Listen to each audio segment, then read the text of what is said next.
Welcome, guardian of Gotham's darkest nights, to a journey through the twisted chronicles of the Arkham universe, where shadows conceal more than mere criminals, and the line between hero and monster grows thinner with each passing hour. Tonight, we shall explore the complete darkness that festers beneath Batman's eternal crusade, from the origins of madness in Crime Alley to the final explosive conclusion of the Nightfall Protocol. Let the rhythm of rain against asylum windows and the distant echoes of maniacal laughter carry you into peaceful slumber as we trace every thread of corruption, obsession, and moral decay that has shaped the Dark Knight's most disturbing chapter. Close your eyes and let these tales unfold. In the beginning,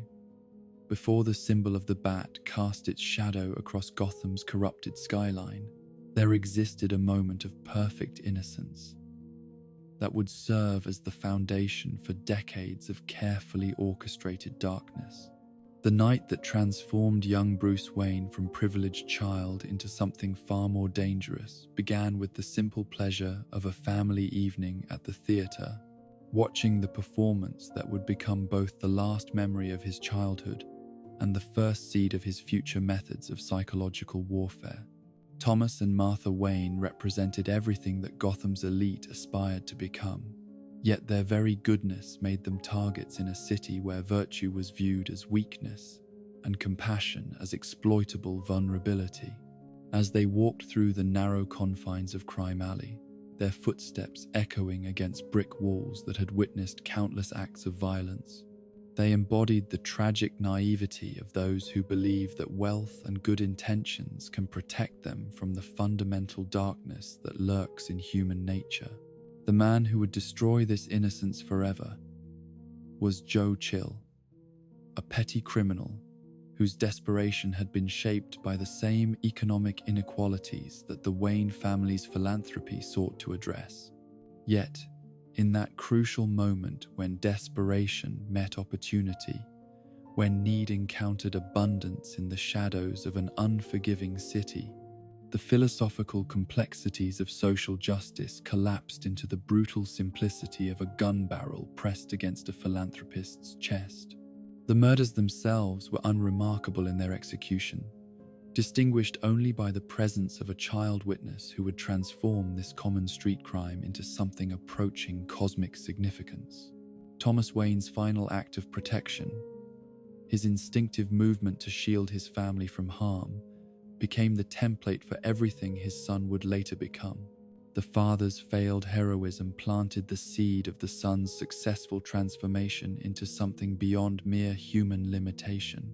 something that could strike fear into the hearts of those who preyed upon the innocent. Martha Wayne's death cry echoed through the alley, with a sound that would reverberate through young Bruce's psyche for the remainder of his existence, becoming the foundational note upon which all his future symphonies of terror would be composed. Her pearls, scattered across the grimy pavement like stars fallen from heaven into hell, created a visual metaphor that the child's traumatized mind would carry forward into his adult methodology of using beauty and elegance as weapons against ugliness and brutality. Joe Chill's final words to the cowering child contained within them the entire philosophical framework that would later define Batman's approach to crime fighting. The warning that that's what happens when you try to be a hero was intended as a lesson in powerlessness, a demonstration that good intentions were no match for ruthless pragmatism. Yet the child who heard these words processed them differently, understanding them not as a prohibition against heroism, but as a challenge to find forms of heroism that could not be defeated by conventional threats and intimidation. The years that followed the murders were characterized by a systematic dismantling of everything that had made Bruce Wayne a normal child, replaced by the careful construction of something that could operate effectively. In a world where normal human responses had proven fatally inadequate, The decision to seek training in the martial arts was not born from a desire for physical fitness or personal discipline, but from the recognition that the weak perish while the strong survive, and that strength could be cultivated through dedication, sacrifice, and the willingness to embrace methods that civilized society preferred to ignore. The journey to the secret Korean castle, where Bruce would study under Master Kirigi, represented more than geographical displacement. It was a psychological exodus from the comfortable assumptions of Western civilization into a realm where ancient wisdom about violence and power had been preserved and refined across centuries of practical application. The castle itself, hidden from the modern world and accessible only to those willing to abandon their previous identities, served as a perfect metaphor for the transformation that Bruce was undergoing, a metamorphosis from victim to predator that required the complete abandonment of his former self. Master Kiriji's teachings went far beyond the mere physical techniques of combat, encompassing a comprehensive philosophy of power that recognized fear as the most effective weapon available to those who understood its proper application. The ways of the Shadow Warrior were not simply methods of fighting, but approaches to psychological dominance that could turn an opponent's own mind against them, making physical confrontation unnecessary when the enemy had already been defeated by their own terror and uncertainty. The training regimen that Bruce endured in those mountain strongholds was designed to strip away the psychological weaknesses that made ordinary human beings vulnerable to the kinds of predators who had destroyed his family. Each exercise in endurance, each lesson in the manipulation of fear and shadow, each meditation on the nature of justice and vengeance contributed to the systematic reconstruction of his personality, along lines that would make him unrecognizable to those who had known him as an innocent child. The defeat of Lady Shiva, Kirigi's most accomplished student, represented Bruce's graduation from the role of victim to the status of apex predator. Yet, this victory came at a cost that he would not fully comprehend until years later, when he began to realize how thoroughly his capacity for normal human relationships had been compromised by his transformation. The respect he earned from his fellow students was the respect accorded to a dangerous weapon rather than the affection given to a trusted friend, a distinction that would characterize all his future interactions with those who claimed to love him. The return to Gotham marked the beginning of Bruce Wayne's double life, though the true nature of this duality was more disturbing than even his closest allies would ever fully understand. The public persona of the playboy billionaire was not simply a disguise to protect his secret identity as Batman, but rather a psychological pressure valve that allowed him to maintain some connection to his original humanity, while simultaneously developing into something that operated according to entirely different moral and emotional principles. The resources provided by Wayne Enterprises became the foundation for a campaign of psychological warfare against Gotham's criminal element that was unprecedented in its scope and sophistication. Every technological innovation, every strategic partnership, every charitable initiative served the dual purpose of maintaining Bruce Wayne's public image, while simultaneously advancing Batman's mission to transform Gotham into a city where criminals would be paralyzed by fear of the criminals, consequences that awaited those who chose to prey upon the whale. Innocent, Alfred Pennyworth's role in this transformation was far more complex and morally ambiguous than the simple loyalty of a devoted butler. His decision to enable Bruce's development into Batman represented a conscious choice to prioritize the psychological needs of his surrogate son over the broader implications of unleashing such a force upon the world. Alfred's medical training and military background provided him with the knowledge necessary to understand exactly what kind of creature he was helping to create. Yet his love for the boy who had lost his parents overrode any concerns about the monster that boy was becoming. The construction of the Batcave represented the physical manifestation of Bruce Wayne's psychological descent into darkness, creating a space that existed literally beneath the foundation of Wayne Manor, yet symbolically beneath the foundation of civilized society. This subterranean kingdom became the true seat of power in Gotham, a place where moral boundaries could be suspended and methods could be employed that would be unthinkable in the world above, yet which seemed not only acceptable but necessary when viewed from the perspective of absolute commitment to the elimination of crime. The first encounters with Gotham's criminal underworld revealed the disturbing ease with which Batman's methods proved effective, not because they were necessarily superior to conventional law enforcement techniques, but because they operated according to principles that criminals understood and respected far more than legal procedures and constitutional protections. The fear that Batman inspired in his enemies was not simply the result of his physical capabilities, but the recognition that he was willing to operate outside the constraints that limited other law enforcement officials. The investigation into the corruption within the Gotham City Police Department served as Batman's introduction to the systematic nature of the evil that had infected his city, revealing that the criminal element he sought to combat was not simply a collection of individual bad actors,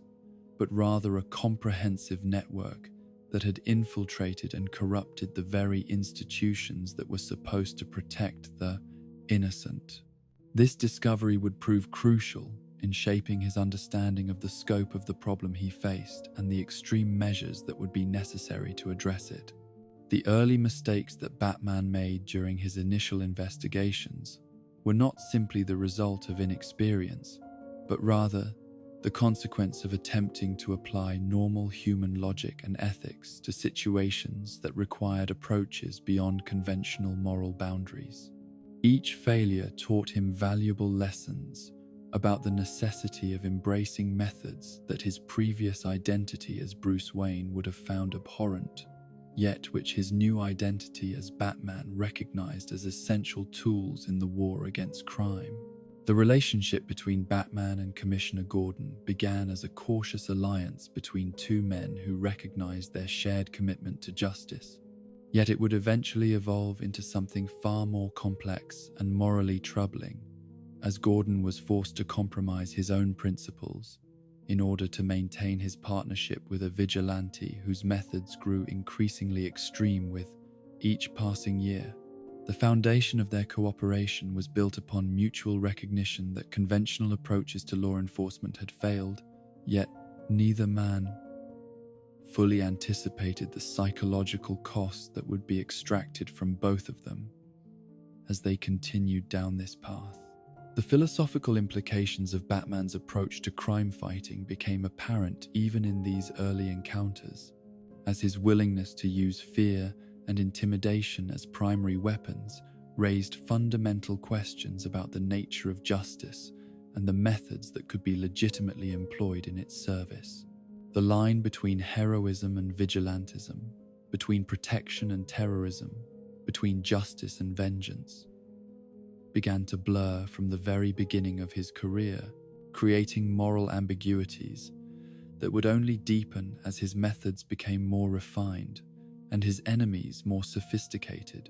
The pattern that would define Batman's entire career was established in these foundational encounters, a cycle in which his attempts to combat evil through extreme methods created new forms of evil that required even more extreme responses,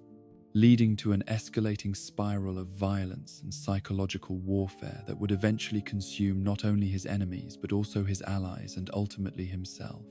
The innocent child who had watched his parents die in Crime Alley was gone forever, replaced by something that was simultaneously more and less than human, a creature of shadow and vengeance whose very existence would prove to be both Gotham's salvation and its curse. The transformation was complete, yet it was also just beginning. for the methods that Bruce Wayne had learned in service of justice would prove to be perfectly suited to the creation of injustice, and the fear that he wielded as a weapon against criminals would prove equally effective when turned against the innocent. The Dark Knight had been born from trauma and forged in darkness, but the true horror lay not in what he had become, but in what he would inspire others to become in response to his presence in their world. In the shadow of Gotham's most tragic night, when the blood of Thomas and Martha Wayne had barely dried upon the cobblestones of Crime Alley, the seeds of an institution were being planted that would eventually grow into something far more sinister than its creators could have ever imagined. The Elizabeth Arkham Asylum for the Criminally Insane was conceived in the humanitarian ideals of the early 20th century, a time when progressive thinkers believed that madness could be cured through compassionate treatment and scientific understanding. Yet it would become a monument to the failure of such noble intentions when confronted with the fundamental darkness that dwells within the human psyche. The original vision of Dr. Amadeus Arkham, the institution's founder and first superintendent, was rooted in genuine desire to heal rather than merely contain those whose minds had been fractured by trauma, genetics, or circumstance.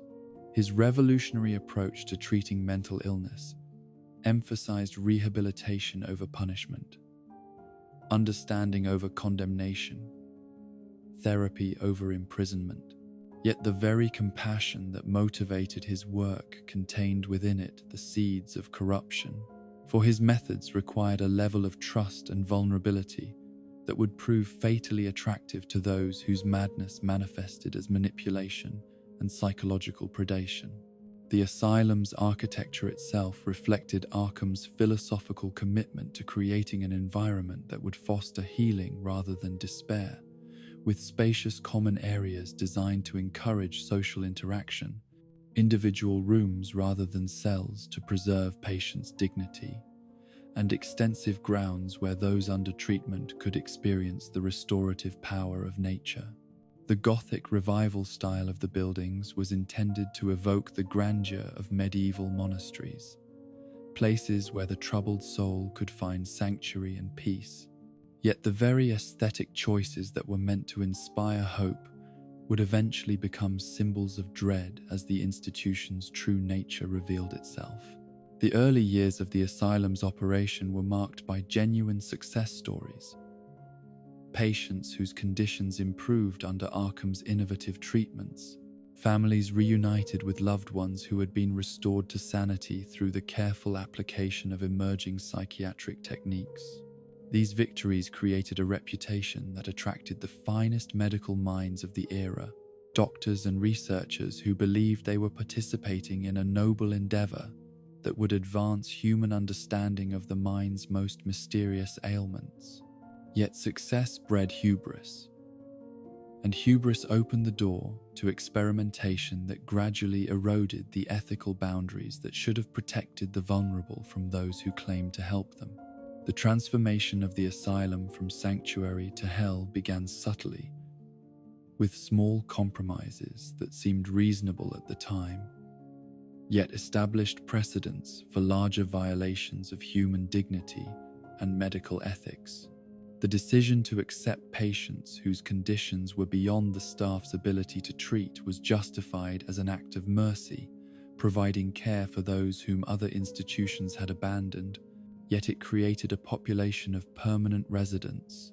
whose presence gradually shifted the asylum's focus from rehabilitation to containment. The introduction of experimental treatments that lacked proper oversight was presented as necessary innovation in service of medical progress, yet it normalized the use of human subjects for procedures whose risks far outweighed any potential benefits. Dr. Amadeus Arkham's own descent into madness served as a microcosm of the institution's broader corruption,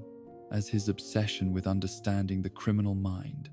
led him to abandon the professional distance that should have protected both him and his patients from dangerous psychological entanglements. His decision to treat Martin Hawkins, The serial killer who had murdered his wife and daughter represented the fatal moment when his therapeutic mission became a personal quest for vengeance disguised as medical treatment. The sessions with Hawkins gradually eroded Arkham's sanity, not through any supernatural influence, but through the simple psychological reality that extended exposure to pure evil inevitably corrupts even the most well-intentioned observers. The physical deterioration of the asylum buildings paralleled the moral decay of its mission, as decades of deferred maintenance and budgetary constraints created an environment that was more prison than hospital, more dungeon than clinic. The elegant architecture that had once inspired hope became a Gothic nightmare of crumbling masonry and rusted fixtures, leaking pipes and faulty electrical systems that created an atmosphere of perpetual dread. Yet these physical failings were merely symptoms of deeper institutional rot, the visible manifestation of an organization that had lost sight of its founding principles and gradually transformed into something that served the needs of its staff and administrators, rather than the welfare of its patients. The hiring practices that evolved over the years reflected the asylum's gradual abandonment of its therapeutic mission, as qualified medical professionals were increasingly replaced by individuals whose primary qualifications were their willingness to work for minimal compensation in increasingly dangerous conditions. The guards who were supposed to protect patients from harm became their tormentors,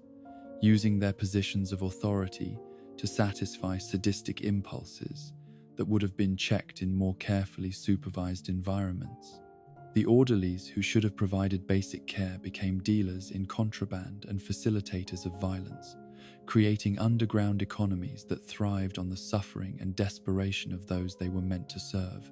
The medical staff that remained often found themselves complicit in practices that violated every principle of their professional training. Yet the gradual nature of the institution's decay made it difficult to identify specific moments when ethical lines were crossed. The use of experimental drugs without proper informed consent became normalized through incremental expansions of supposedly therapeutic protocols. The employment of physical restraints as punishment, rather than protection, was justified through administrative policies that prioritized staff safety over patient welfare. The falsification of medical records to cover up incidents of abuse was presented as necessary to protect the asylum's reputation and continued funding. The patient population itself became increasingly dangerous, as word spread through criminal networks that Arkham Asylum was a place where the rules of civilized society no longer applied, where those who could convincingly feign mental illness could escape the consequences of their crimes while gaining access to resources and opportunities for further criminal activity. The corruption of the institution's admission and evaluation processes meant that genuine patients suffering from treatable conditions were housed alongside manipulative predators who viewed their fellow inmates as potential victims and their caregivers as obstacles to be overcome through deception and intimidation. The rise of Quincy Sharp from minor administrator to asylum superintendent represented the institutional embodiment of ambition, unconstrained by ethical consideration, a career trajectory that demonstrated how the asylum's corrupted environment rewarded those who were willing to prioritize political advancement over patient welfare. Sharp's administrative style emphasized efficiency and cost control over therapeutic outcomes, creating policies that treated human beings as units to be managed, rather than individuals deserving of dignity and compassionate care. His willingness to accept government contracts for housing increasingly dangerous criminals transformed the asylum from a medical facility into a de facto prison, yet one that operated without the legal protections and oversight that governed conventional correctional institutions. The therapeutic programs that continued to operate under Sharp's administration were maintained primarily for their public relations value rather than their clinical effectiveness, creating a facade of medical legitimacy that concealed the reality of warehousing human misery for bureaucratic and financial convenience. The group therapy sessions became exercises in mutual manipulation, where patients learned to exploit each other's vulnerabilities,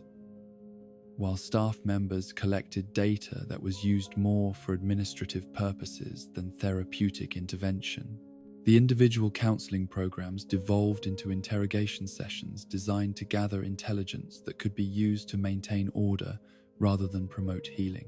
The research projects that were conducted within the asylum's walls represented perhaps the most disturbing aspect of its institutional corruption, as the captive patient population provided researchers with opportunities to conduct experiments that would have been impossible in ethical medical environments. The studies of criminal psychology that were ostensibly designed to understand and prevent antisocial behavior actually served to refine techniques for psychological manipulation and social control. The pharmaceutical trials that promised breakthrough treatments for mental illness instead became testing grounds for substances whose primary applications lay in enhancing compliance and suppressing resistance to authority. The symbiotic relationship that developed between Arkham Asylum and Gotham's criminal justice system created a revolving door that served the interests of neither rehabilitation nor public safety, yet proved remarkably profitable for those who understood how to exploit the system's inherent contradictions.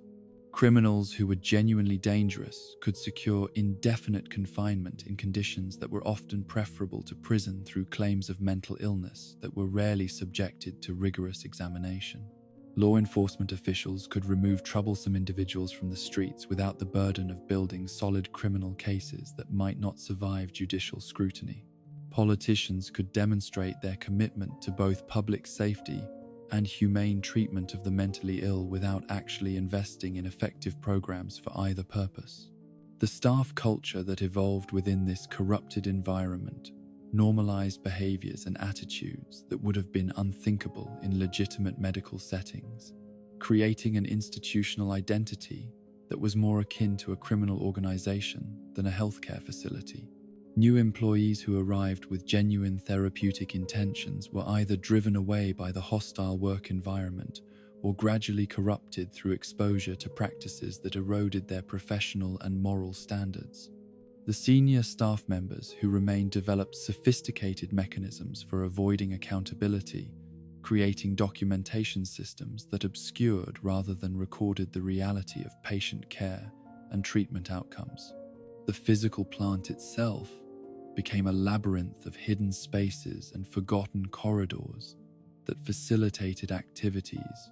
ranging from unauthorized medical experiments to straightforward criminal enterprises, with areas of the facility that were officially closed to access serving as venues for practices that could not bear external scrutiny. The elaborate tunnel systems that connected different sections of the asylum were originally designed to facilitate efficient movement of staff and supplies, yet they evolved into networks that enabled smuggling, torture, and murder to occur without detection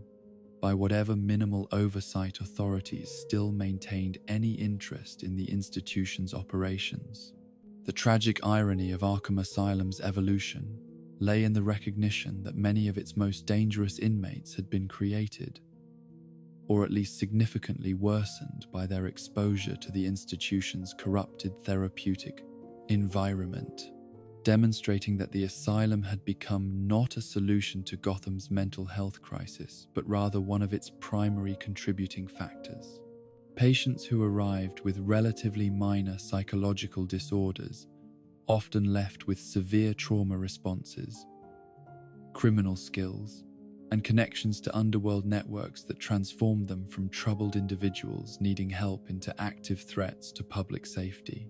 The failure of external oversight agencies to recognize and address the asylum's systematic problems reflected broader societal indifference to the welfare of those deemed mentally ill or criminally insane, creating a perfect storm of neglect that allowed institutional corruption to flourish unchecked.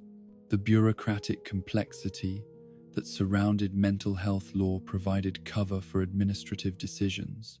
that prioritized cost savings over patient welfare, while the stigma associated with mental illness discouraged public scrutiny of conditions within the facility. The legacy of this institutional failure would extend far beyond the asylum's walls, as former patients, staff members,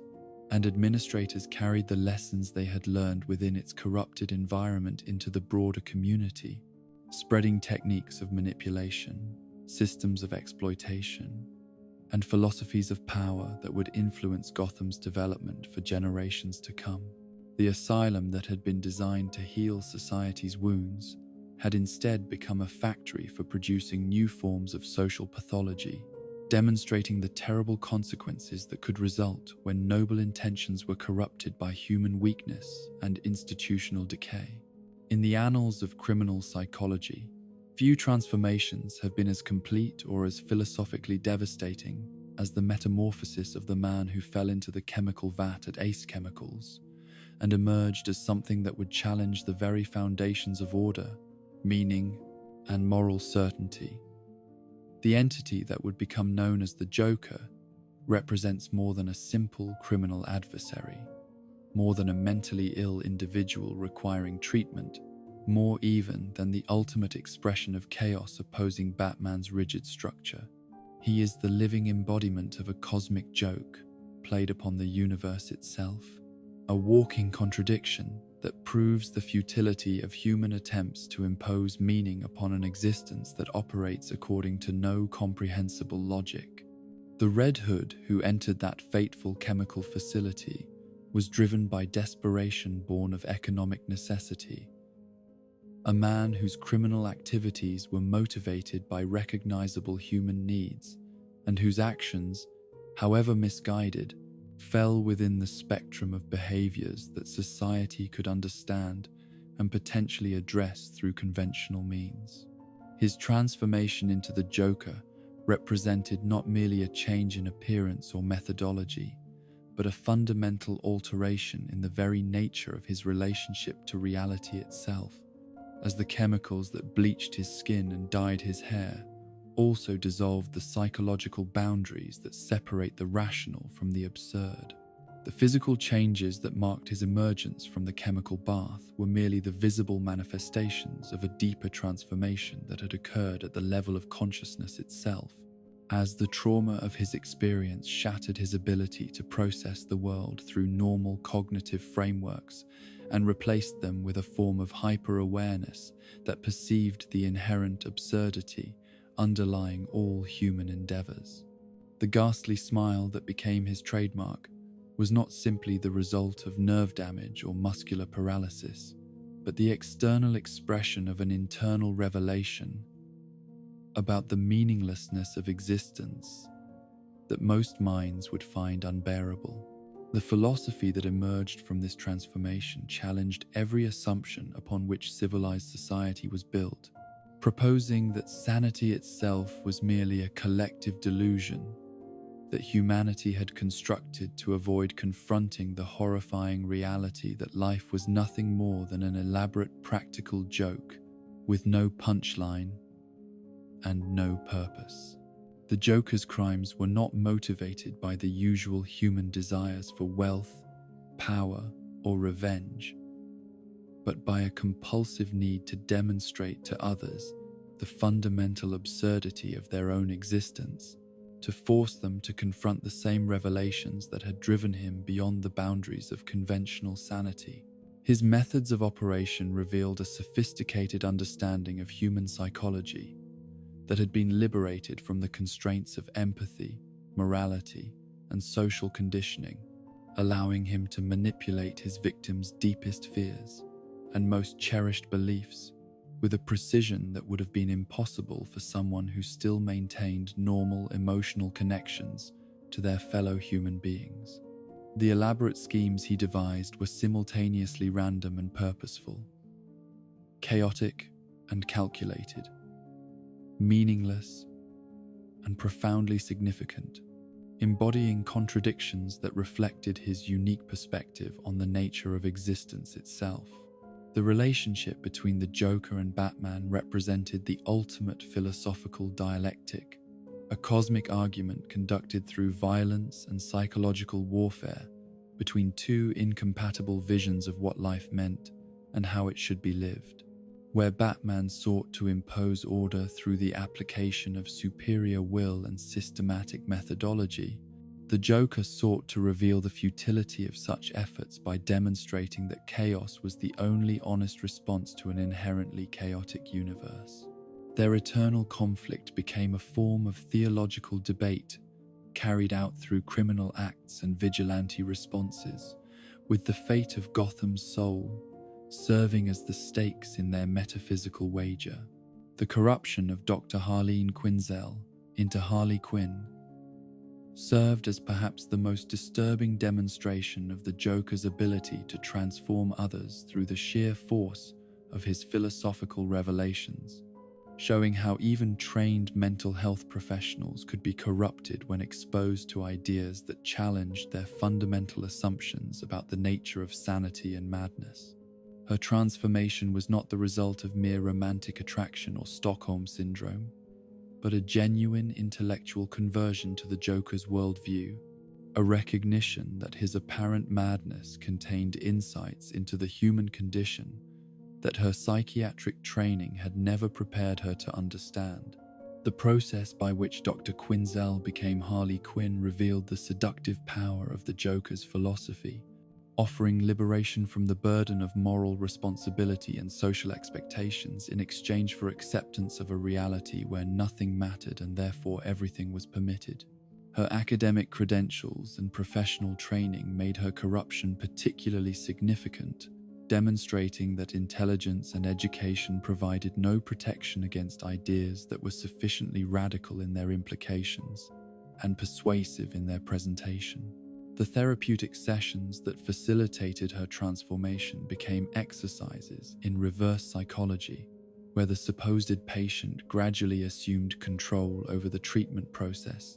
and began reshaping the therapist's understanding of her own profession and purpose. The Joker's ability to manipulate these sessions reflected not only his natural charisma and psychological insight, but also his genuine belief in the truth of his revelations about the meaninglessness of existence and the arbitrary nature of social conventions. The persona that emerged from this corruption retained many of Dr. Quinzel's original characteristics while inverting their moral significance, transforming her clinical detachment into callous indifference, her professional competence into criminal efficiency, her therapeutic instincts into tools for psychological torture. The playful costume and childlike mannerisms that became Harley Quinn's trademark were not simply disguises or affectations, but authentic expressions of someone who had been liberated from adult responsibilities and social expectations through acceptance of the Joker's philosophy of cosmic absurdity. The creation of the Titan formula represented the Joker's attempt to spread his influence beyond the realm of psychological manipulation into the domain of biochemical transformation, offering others the opportunity to experience the same kind of fundamental alteration that had created him, albeit through different mechanisms and with different but equally disturbing results. The formula was not simply a means of creating physically powerful henchmen, but a metaphor for the viral nature of the Joker's ideology, demonstrating how exposure to his influence could literally transform people at the molecular level. The volunteers who subjected themselves to Titan enhancement were already predisposed toward criminal activity, yet their transformation under the influence of the formula represented a quantum leap in both their capacity for violence and their disconnection from normal human empathy and social restraint. The grotesque physical changes that accompanied their enhancement served as external manifestations of internal corruption, visible proof that some forms of power came at the cost of fundamental humanity.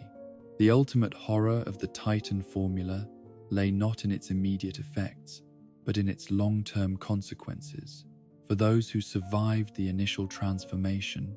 as the chemical alterations it produced gradually consumed their original personalities and replaced them with something that was neither fully human nor completely animal, but rather a hybrid creature that retained enough human intelligence to be truly dangerous while lacking the moral constraints that normally limited the application of such intelligence. The Joker's influence extended beyond his direct victims to encompass the entire criminal ecosystem of Gotham, as his example inspired other criminals to embrace more extreme methods and more radical philosophies, creating a cascading effect that gradually elevated the overall level of violence and psychological sophistication throughout the city's underworld. His mere existence served as proof that conventional moral boundaries were arbitrary constructs that could be transcended by those with sufficient will and insight, encouraging others to pursue their own forms of liberation from social restraint. The techniques of psychological warfare that became the Joker's signature were not simply methods of intimidating opponents or achieving tactical advantages, but comprehensive assaults on the cognitive frameworks that allowed his victims to maintain their sanity and moral orientation. Each carefully crafted scenario was designed to force its targets to confront contradictions in their own belief systems, to reveal the arbitrary nature of their moral choices, to demonstrate the futility of their attempts to maintain order in an inherently chaotic universe. The elaborate death traps and impossible choices that characterized his schemes were philosophical arguments disguised as criminal acts, forcing his victims to confront questions about the nature of justice, the meaning of sacrifice, and the limits of heroic responsibility that had no easy answers and often no answers at all. The famous kill one to save many scenarios that he constructed were not simply sadistic games, but genuine ethical dilemmas that revealed the inadequacy of conventional moral reasoning when confronted with extreme circumstances. The relationship between the Joker and Gotham City itself became increasingly symbiotic as his influence spread throughout its institutions and populations, creating a feedback loop in which the city's corruption and despair fed his power, while his actions deepened the very problems that had created the conditions for his emergence. He became not just a criminal who happened to operate in Gotham, but an essential component of the city's identity, a dark mirror that reflected its deepest pathologies and most carefully hidden truths. The media coverage that surrounded his exploits served to amplify his influence far beyond his direct sphere of operations, spreading awareness of his philosophy and methods throughout the broader population, while inadvertently recruiting new followers who were drawn to his message of liberation through chaos. The journalists and commentators who attempted to analyze his actions often found themselves inadvertently promoting his ideology, demonstrating the viral nature of ideas that challenge fundamental assumptions about the nature of reality and morality. The Joker infection that would eventually consume Batman himself represented the ultimate expression of his influence, showing how even the most morally rigid individuals could be corrupted when exposed to sufficient concentrations of his psychological toxins over extended periods of time. The blood-borne pathogen that carried his essence was merely the physical manifestation of an ideological infection that had been spreading through Batman's psyche since their first encounter, gradually eroding his moral certainties and ethical boundaries through constant exposure to scenarios that challenged his fundamental beliefs. The various personalities that emerged from those infected with Joker's blood were not random manifestations of madness, but specific expressions of the contradictions and repressions that existed within their original personalities, demonstrating how the Joker's influence operated not by imposing foreign ideas upon his victims, but by amplifying and distorting the darkness that already existed within them. Each infected individual became a unique variation on the Joker's basic theme, exploring different aspects of his philosophy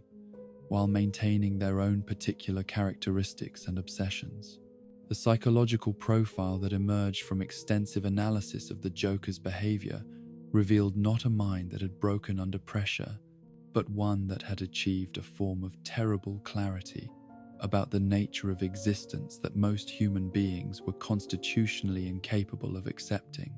His apparent randomness was actually a sophisticated form of metalogic that operated according to principles that transcended conventional causality, while his seeming madness was revealed to be a hyper-rational response to an irrational universe. The therapeutic attempts to cure or rehabilitate the Joker consistently failed, not because his condition was untreatable, but because treatment would have required him to abandon insights that he genuinely believed to be true and valuable, insights that had liberated him from the suffering that comes from taking life seriously in a fundamentally absurd universe.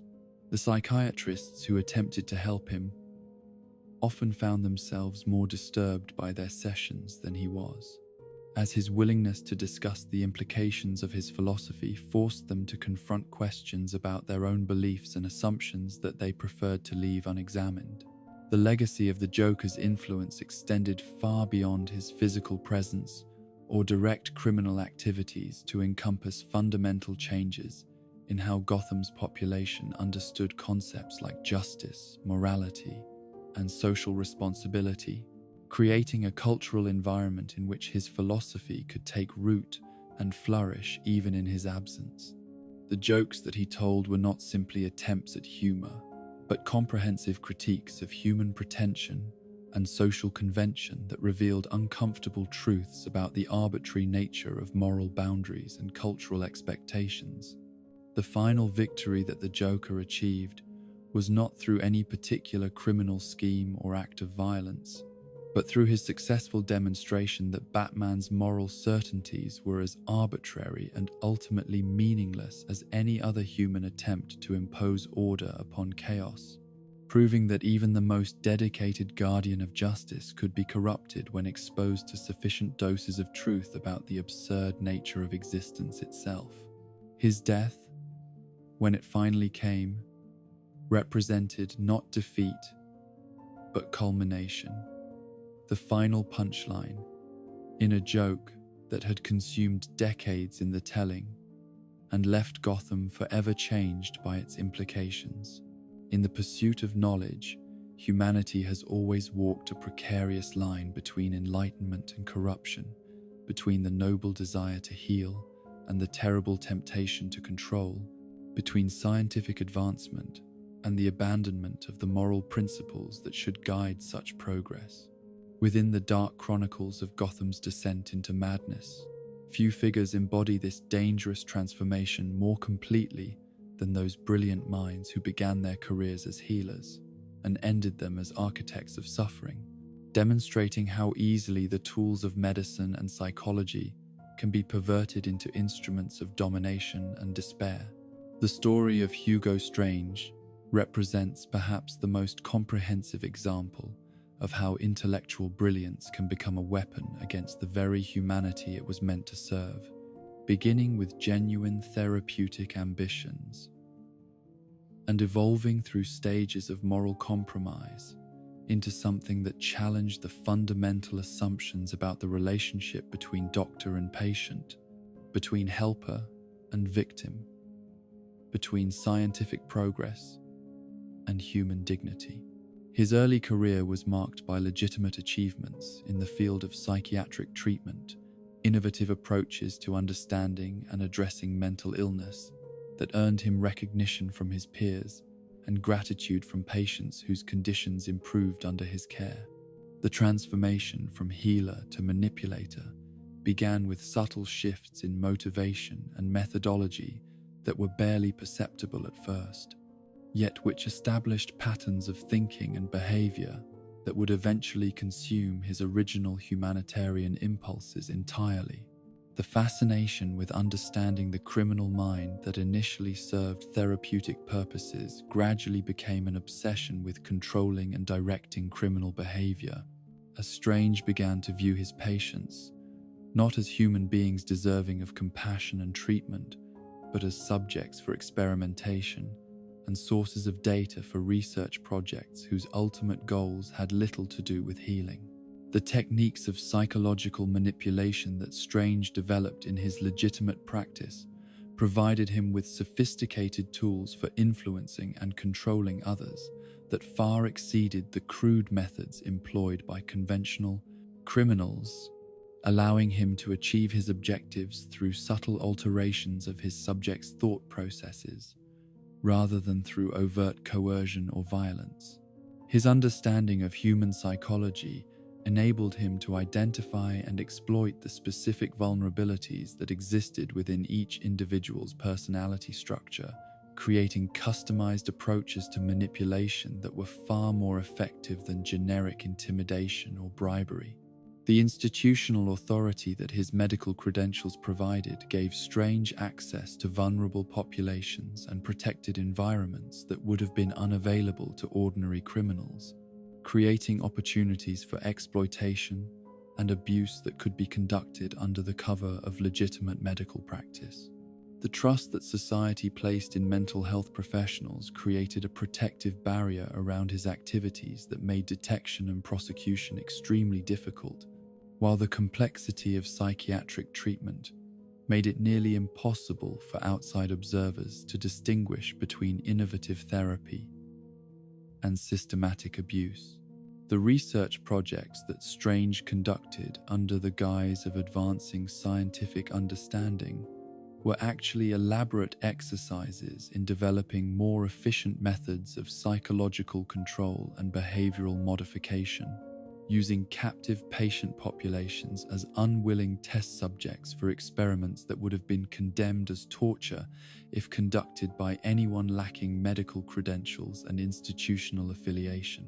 The data he collected from these experiments was meticulously organized and analyzed, creating a comprehensive database of human psychological vulnerabilities that could be exploited for various forms of social and political manipulation. The evolution of his interest in Batman from professional curiosity to personal obsession represented a crucial turning point in Strange's development, as he began to focus his considerable talents on understanding and ultimately controlling someone whose psychological profile presented unique challenges and opportunities. The discovery of Batman's secret identity became not simply a professional achievement, but a personal victory that validated his theories about the relationship between trauma, identity, and behavioral patterns, while providing him with unprecedented leverage over someone he viewed as the ultimate test of his manipulative abilities. The creation of Arkham City represented the culmination of Strange's vision of scientific authoritarianism, a controlled environment where entire populations could be subjected to psychological experimentation and behavioral modification on a scale that dwarfed his previous research efforts. The project was presented to political authorities as an innovative approach to criminal rehabilitation and urban planning, yet its true purpose was to create a laboratory for studying human behavior under extreme stress, while testing the effectiveness of various techniques for social control and population management. The protocols that governed life within Arkham City were designed not to promote rehabilitation or reduce criminal behavior,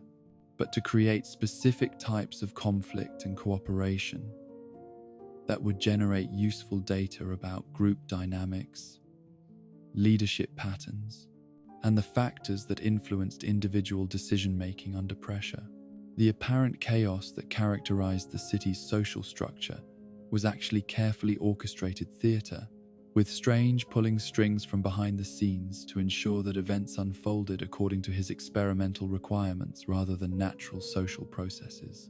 Victor Fries represented a different type of scientific corruption, one driven not by the desire for power or knowledge,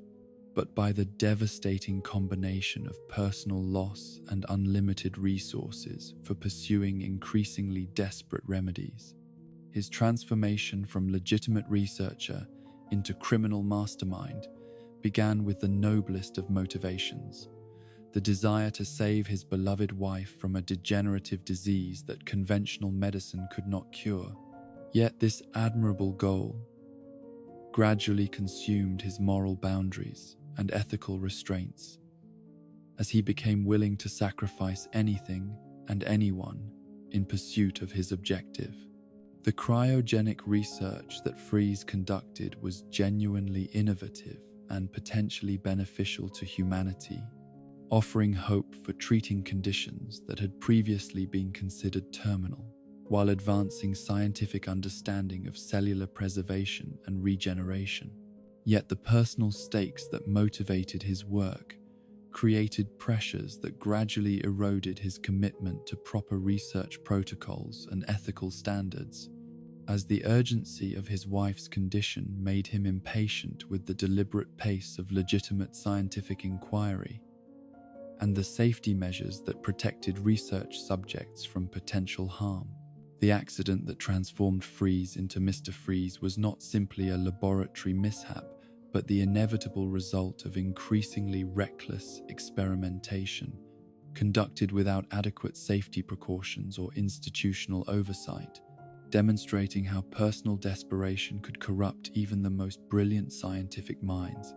and lead them to take risks that endangered not only themselves, but everyone around them. The physical changes that resulted from his exposure to exotic chemicals were merely the visible manifestation of psychological and moral transformations that had been occurring gradually as his obsession with saving Nora consumed his blank capacity for rational judgment and ethical reasoning. The criminal activities that Freeze pursued as Mr. Freeze were not motivated by greed or malice, but by the practical requirements of funding and acquiring resources for continued research into cryogenic preservation and cellular regeneration. Yet the methods he employed to achieve these goals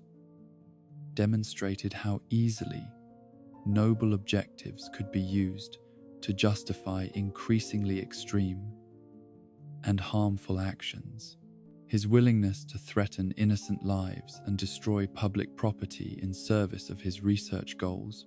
revealed the dangerous moral calculus that emerged when scientific objectives were divorced from social responsibility and ethical constraint. The tragedy of Victor Freeze lay not in his criminal behavior or his physical transformation, but in his inability to recognize that the methods he employed in attempting to save his wife had already destroyed the person she had fallen in love with, transforming him from the compassionate researcher she had married into something cold and ruthless that bore only superficial resemblance to his former self. The irony of his condition was that in seeking to preserve life through cryogenic suspension, he had essentially frozen his own moral development at the moment of crisis, becoming unable to grow or change in response to new circumstances and information. Jonathan Crane represented perhaps the most disturbing example of how legitimate psychological research could be weaponized against the very populations it was meant to help, beginning with genuine interest in understanding and treating phobic disorders and evolving into systematic exploitation of fear as a tool for achieving personal power and social control. His academic credentials and research background provided him with sophisticated understanding of the neurological and psychological mechanisms that governed fear responses, knowledge that he gradually learned to exploit for purposes that had nothing to do with healing or helping his patients overcome their anxieties. The transformation from Dr. Crane into the Scarecrow was facilitated by his growing conviction that fear was not merely a symptom to be treated, but a fundamental aspect of human nature that could be harnessed and directed towards specific objectives, making it a more reliable tool for influencing behavior than appeals to reason, morality, or self-interest. His research into phobic disorders provided him with detailed understanding of how specific fears developed and persisted, information that he began to use not to help patients overcome their anxieties,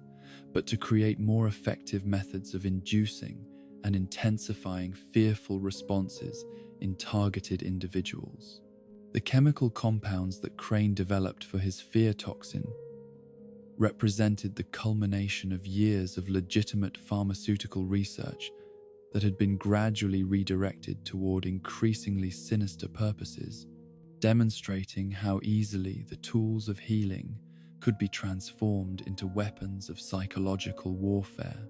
The precision with which his toxins could target specific neurological pathways and trigger particular types of fearful responses reflected genuine scientific achievement, yet this technical sophistication served only to make his attacks more devastating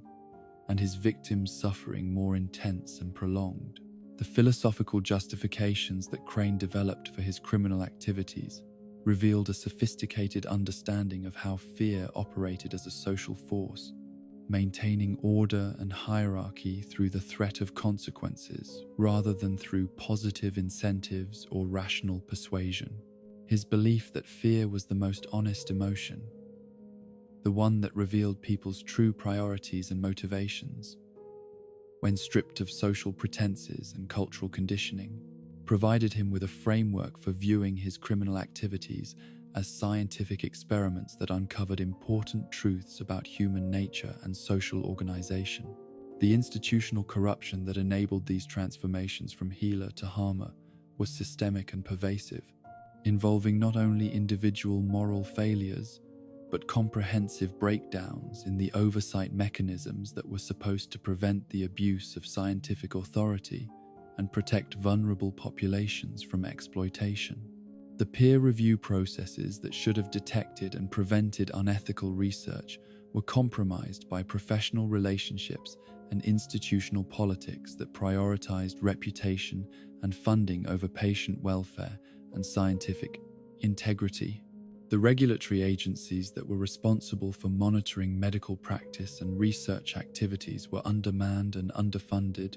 lacking the resources and expertise necessary to identify sophisticated forms of abuse that were carefully disguised as legitimate scientific inquiry. The bureaucratic complexity that surrounded medical research and psychiatric treatment created opportunities for unethical practitioners to exploit regulatory gaps and administrative confusion,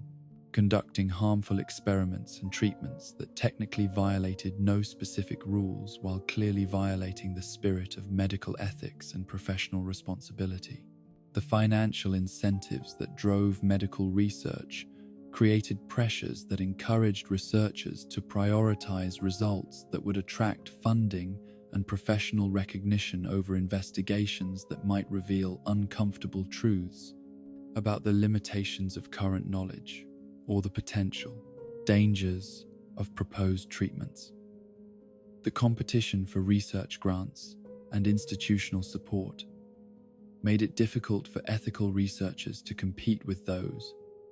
who were willing to cut corners or manipulate data, gradually corrupting the entire scientific enterprise through the selective advancement of individuals whose success came at the expense of scientific integrity.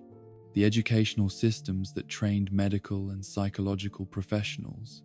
failed to provide adequate preparation for the ethical dilemmas that practitioners would face in their careers, focusing on technical competence, while neglecting the moral development necessary to resist the temptations that came with power over vulnerable populations. The emphasis on scientific objectivity and professional detachment that characterized medical training often inadvertently encouraged practitioners to view their patients as subjects for study rather than human beings deserving of compassion and respect. The ultimate horror of scientific corruption lay not in any particular abuse or criminal act, but in the systematic transformation of institutions and individuals that were supposed to serve as society's healers and protectors into sources of harm and exploitation, demonstrating how easily noble intentions could be corrupted when divorced from moral foundations and ethical oversight. The brilliant minds that should have advanced human knowledge and reduced human suffering instead became architects of new forms of misery and control, using their expertise to create more efficient methods of causing the very problems they had originally sought to solve.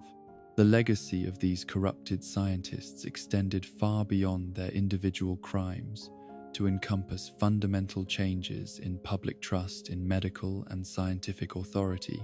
creating cynicism and suspicion that made it more difficult for legitimate researchers and practitioners to carry out their work effectively. The revelation that healers could become harmers, that knowledge could be used as a weapon,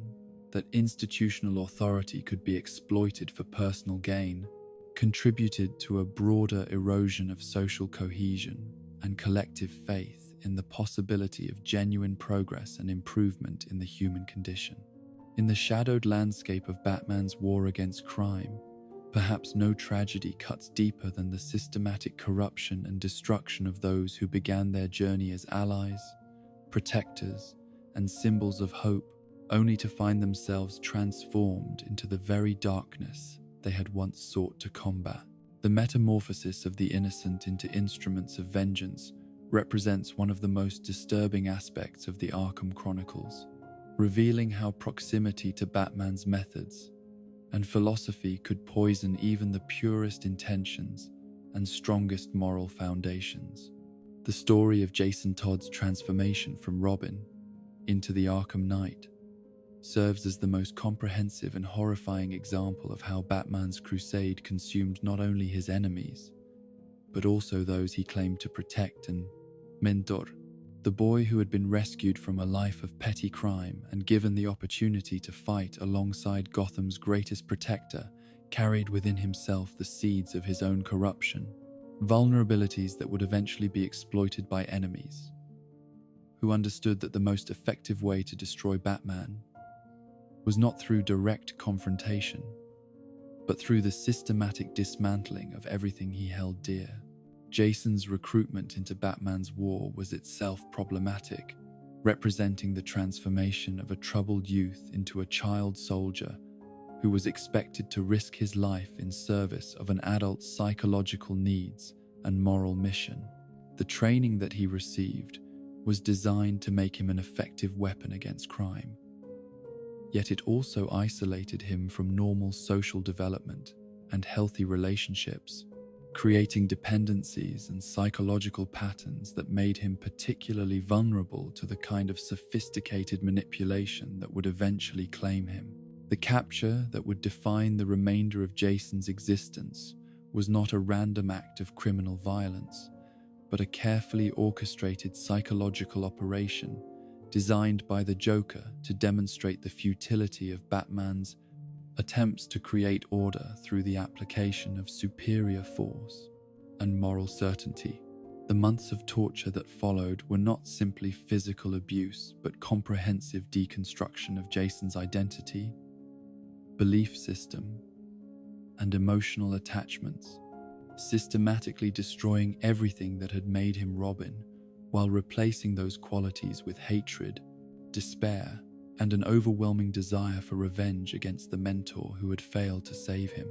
The techniques employed during Jason's captivity represented the culmination of the Joker's understanding of human psychology and his mastery of the art of breaking minds rather than merely bodies, using combinations of physical pain, psychological manipulation, and carefully crafted revelations about Batman's true nature to erode Jason's faith in everything he had once believed to be true and valuable. The video recordings that documented his suffering were not simply sadistic trophies, but carefully constructed psychological weapons designed to maximize the impact of his eventual death upon Batman's mental state and operational effectiveness. The transformation that occurred during those months of captivity was so complete that when Jason finally emerged from the experience, he was no longer recognizable as the idealistic youth who had once fought crime alongside the Dark Knight, having been replaced by something that retained his memories and skills while being motivated by entirely different priorities and moral frameworks. The Arkham Knight that he became was not simply Jason Todd with a grudge against Batman, but rather a new personality that had been constructed from the fragments of his shattered psyche according to specifications provided by his torturers and trainers. The military expertise that Jason acquired during his years of preparation for his eventual confrontation with Batman represented a significant escalation in both his capabilities and his psychological distance from his former identity. As he learned to view conflict not as a struggle between good and evil, but as a tactical problem requiring efficient application of superior force and strategic planning. The privatized army that he assembled and commanded demonstrated his evolution from idealistic crime fighter to pragmatic warmaker, someone who understood that victory required resources, organization, and the willingness to accept casualties among both enemies and allies.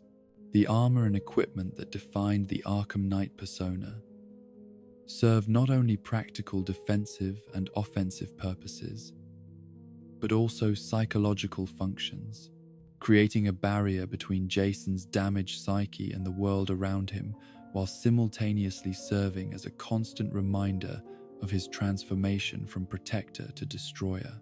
The technological sophistication of his gear represented a rejection of Batman's more personal approach to crime fighting in favor of methods that emphasized firepower and tactical advantage over individual skill and moral authority. The campaign that the Arkham Knight waged against Batman was remarkable not for its violence or scale, but for its intimate knowledge of the target's psychological vulnerabilities and operational patterns, demonstrating how thoroughly Jason's former relationship with his mentor had been perverted into a weapon that could be used against him. Every strategic decision and tactical maneuver was informed by insider knowledge of Batman's methods, weaknesses, and emotional attachments,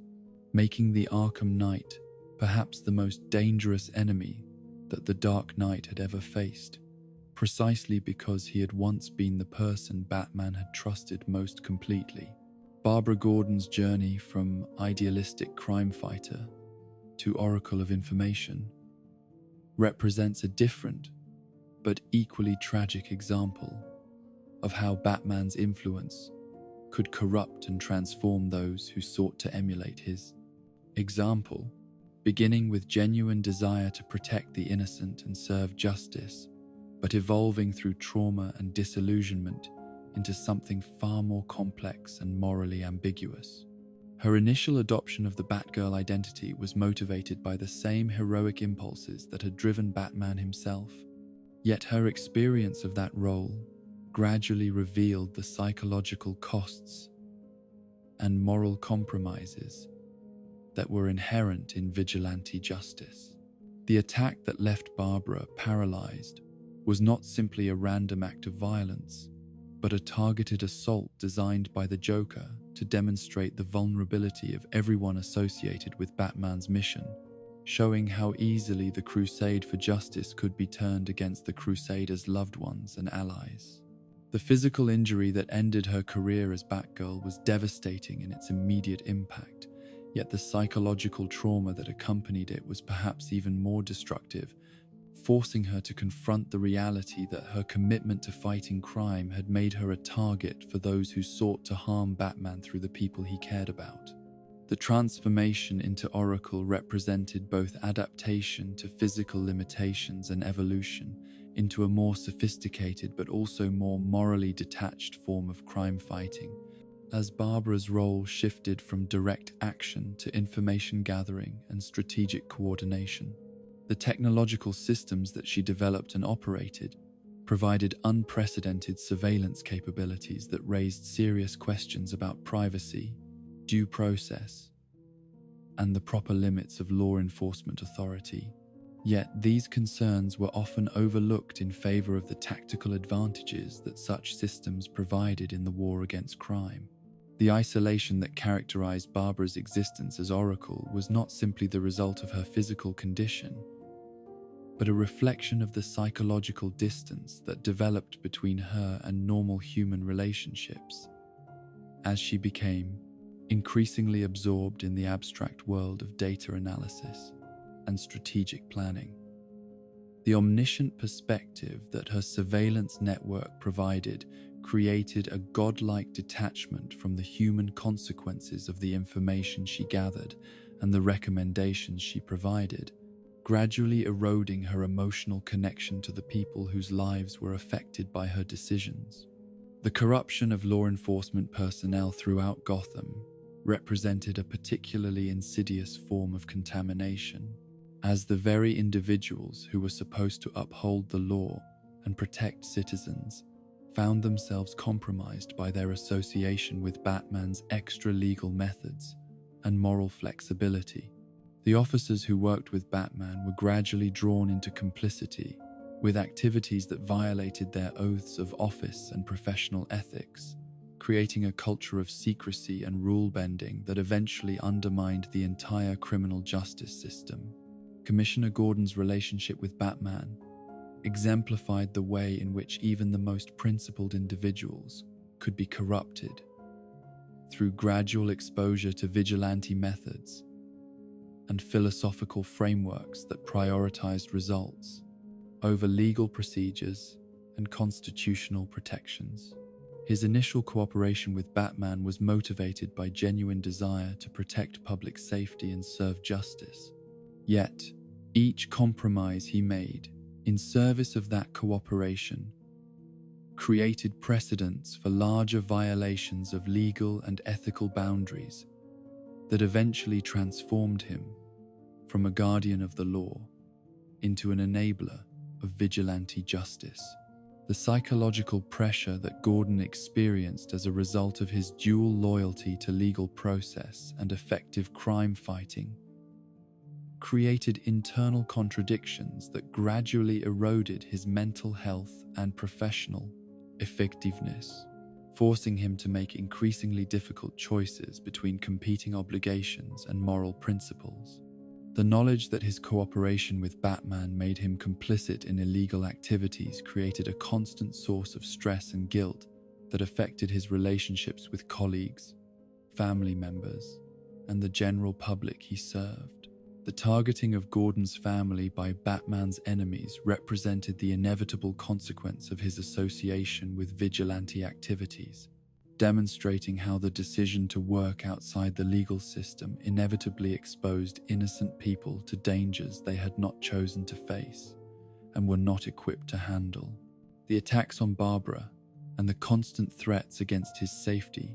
served as continuous reminders that his cooperation with Batman had transformed his family into legitimate targets for those who sought revenge against the Dark Knight. The broader pattern of corruption that affected Batman's allies and supporters revealed the systematic nature of the contamination that accompanied exposure to his methods and worldview, showing how even brief association with his mission could have lasting psychological and moral consequences for individuals who lacked his exceptional mental resilience and philosophical certainty. The police officers, medical personnel, and civilian allies who assisted Batman often found themselves changed by the experience in ways they had not anticipated and could not easily reverse. The techniques of psychological manipulation that Batman employed to secure cooperation and maintain loyalty among his allies were often indistinguishable from those used by the criminals he fought, relying on fear, guilt, and emotional dependency rather than rational persuasion and voluntary consent. The information warfare that he conducted to protect his secret identity and operational security required him to deceive and manipulate even those he claimed to trust most completely, creating relationships based on controlled revelation rather than genuine intimacy and mutual understanding. The training programs that Batman developed for his protégés and allies were designed to create effective crime fighters rather than healthy human beings, prioritizing operational capability over psychological well-being and emotional development. The young people who participated in these programs often emerged with exceptional physical and tactical skills, but also with damaged capacity for normal relationships and healthy emotional expression, having been shaped by methods that treated them as weapons to be honed rather than individuals to be nurtured. The ideology that Batman promoted among his followers emphasized duty, sacrifice, and commitment to abstract principles over personal happiness, family relationships, and individual fulfillment, creating a value system that was inherently destructive to those who embraced it completely. The expectation that allies would subordinate their own needs and desires to the demands of the mission created psychological pressures that few individuals could sustain without suffering significant damage to their mental health and social functioning. The ultimate tragedy of Batman's corrupted allies lay not in their individual failures or moral compromises, but in the systematic way that association with his mission transformed people who had begun with noble intentions and admirable qualities into something darker and more morally ambiguous, demonstrating that the methods employed in fighting evil could themselves become sources of corruption and harm. The cycle of trauma and revenge that characterized Batman's world inevitably claimed not only his enemies but also those who stood closest to him, proving that proximity to his particular brand of justice carried costs that extended far beyond the obvious risks of physical injury or death. The recognition that helping Batman often meant becoming something other than what one had originally intended to be created a moral paradox that none of his allies could fully resolve, forcing them to choose between abandoning the mission they had committed themselves to serving or accepting the psychological and ethical compromises that continued participation required. The price of fighting monsters, as the saying goes, was the constant risk of becoming monstrous oneself, and Batman's allies discovered that this risk was not merely theoretical, but an inevitable consequence of the methods and mindset that effective crime fighting seemed to require. In the twisted psychology of Gotham's descent into madness, no figure has elevated the manipulation of human terror to such philosophical heights as Jonathan Crane, whose transformation from academic researcher into the embodiment of fear itself represents the ultimate perversion of psychological knowledge in service of a worldview that recognizes terror not merely as a tool of control, but as the fundamental truth underlying all human interaction and social organization. The entity that emerged from the ruins of Dr. Crane's scholarly ambitions became something far more dangerous than a simple criminal who employed fear tactics, evolving instead into a prophet of anxiety whose methods revealed uncomfortable truths about the fragility of civilization and the ease with which rational thought could be overwhelmed by primal emotional responses. The academic foundation upon which Crane built his empire of terror was rooted in legitimate psychological research into phobic disorders and anxiety responses,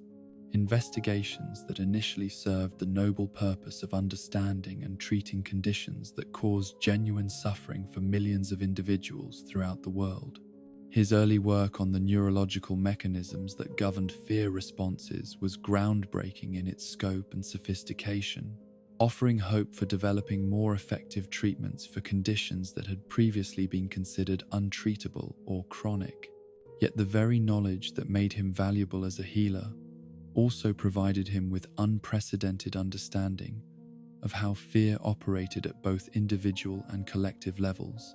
insights that would eventually be perverted into weapons of mass psychological destruction. The transformation from researcher into terrorist began with subtle shifts in motivation and methodology that reflected Crane's growing fascination with fear as a phenomenon worthy of study for its own sake rather than as a problem requiring solution, gradually leading him to view his research subjects not as patients deserving compassion and treatment,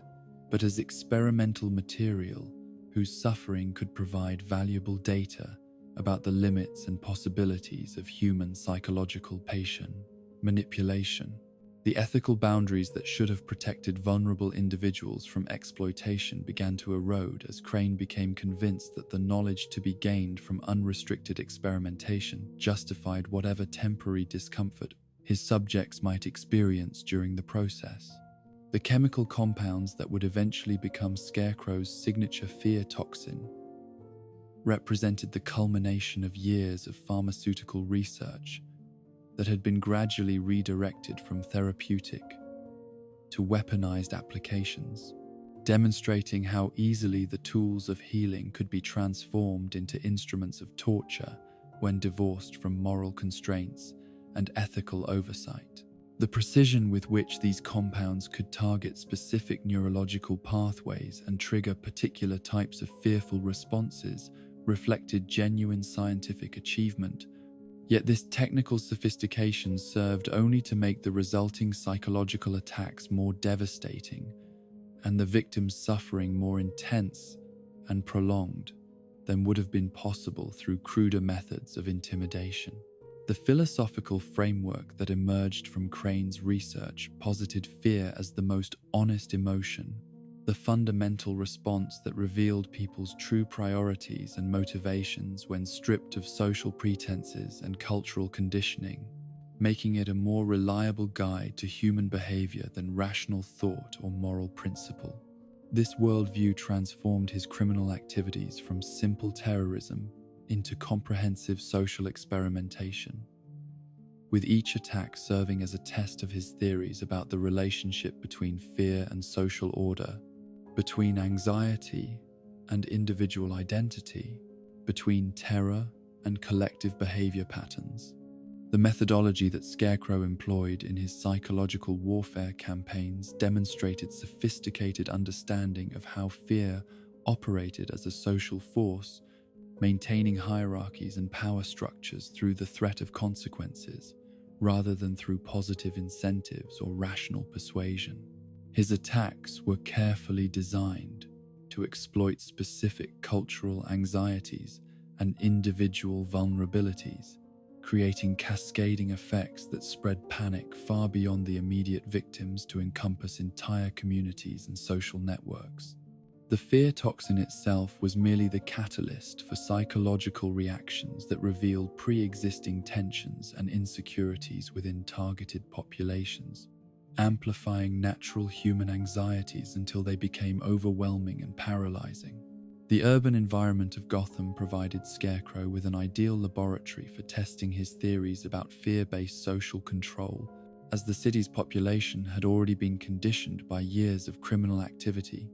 and institutional failure to exist in a state of constant low-level anxiety that could be easily manipulated and directed towards specific targets. The architectural landscape of abandoned buildings and underground tunnels created perfect venues for staging elaborate terror scenarios that combined environmental psychology with chemical enhancement to create experiences that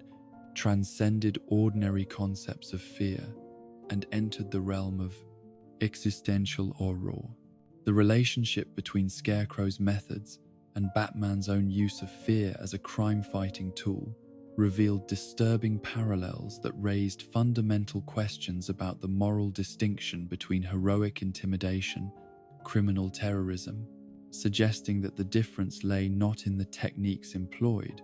but in the purposes they served and the populations they targeted. Both figures understood that fear was often more effective than force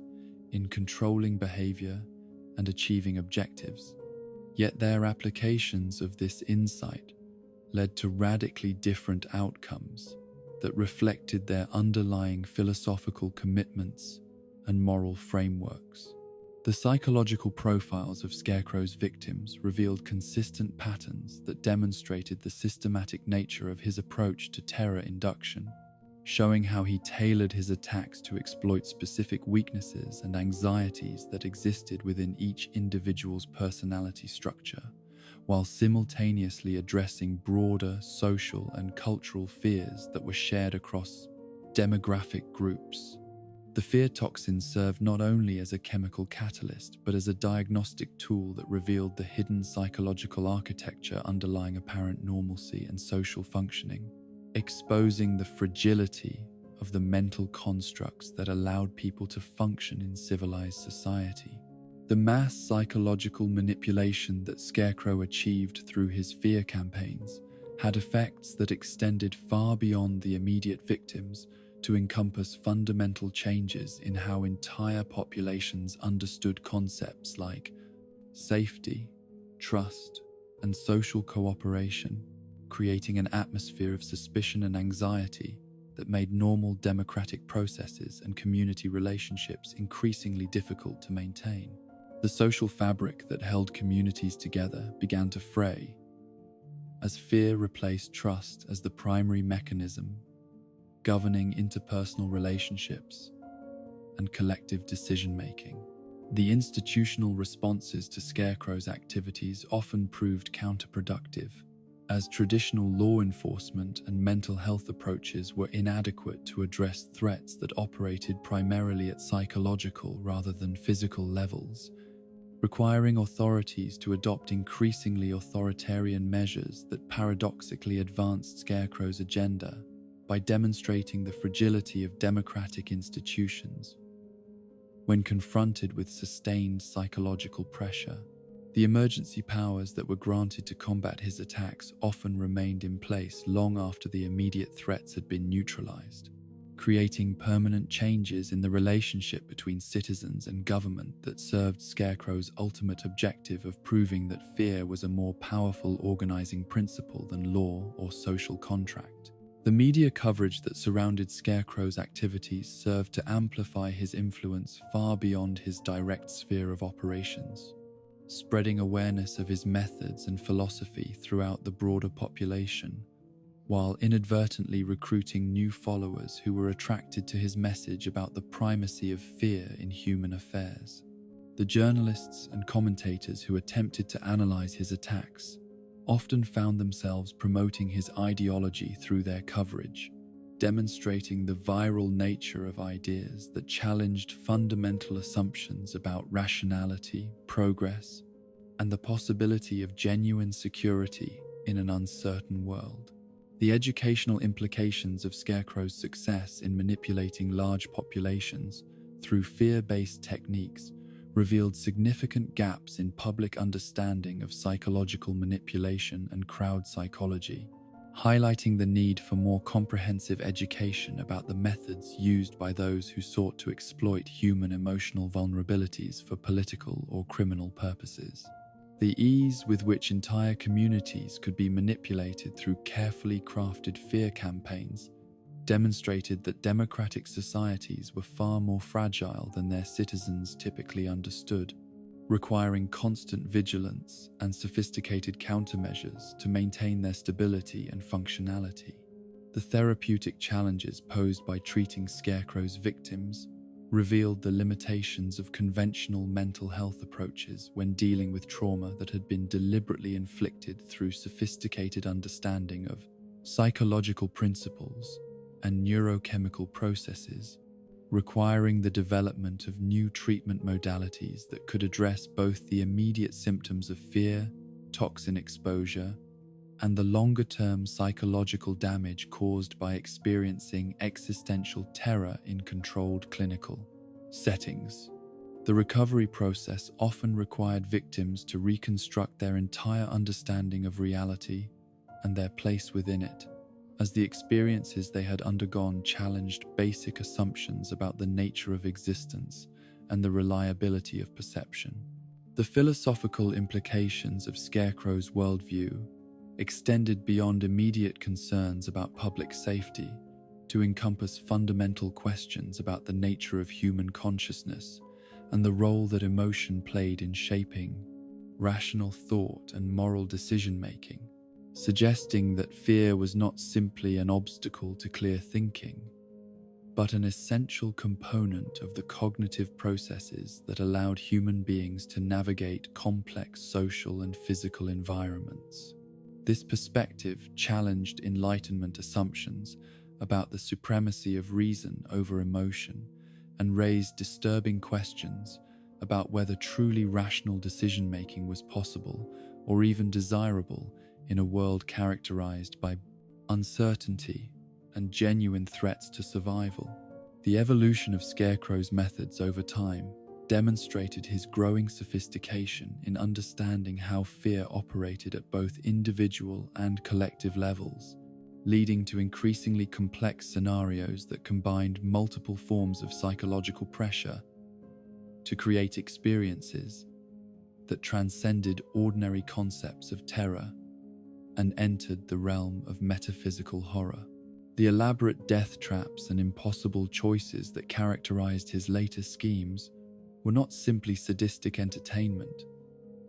but comprehensive assaults on the cognitive frameworks that allowed his victims to maintain their sanity and moral orientation,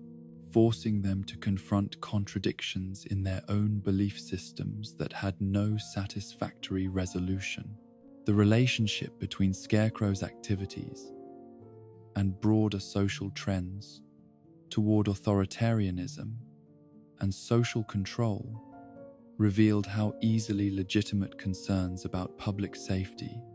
could be exploited by those who understood how to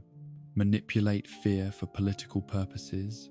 showing how terrorist attacks could serve the interests of those who benefited from increased government power and reduced civil liberties. The emergency measures that were implemented in response to his campaigns often proved more lasting and damaging to democratic institutions than the original attacks themselves,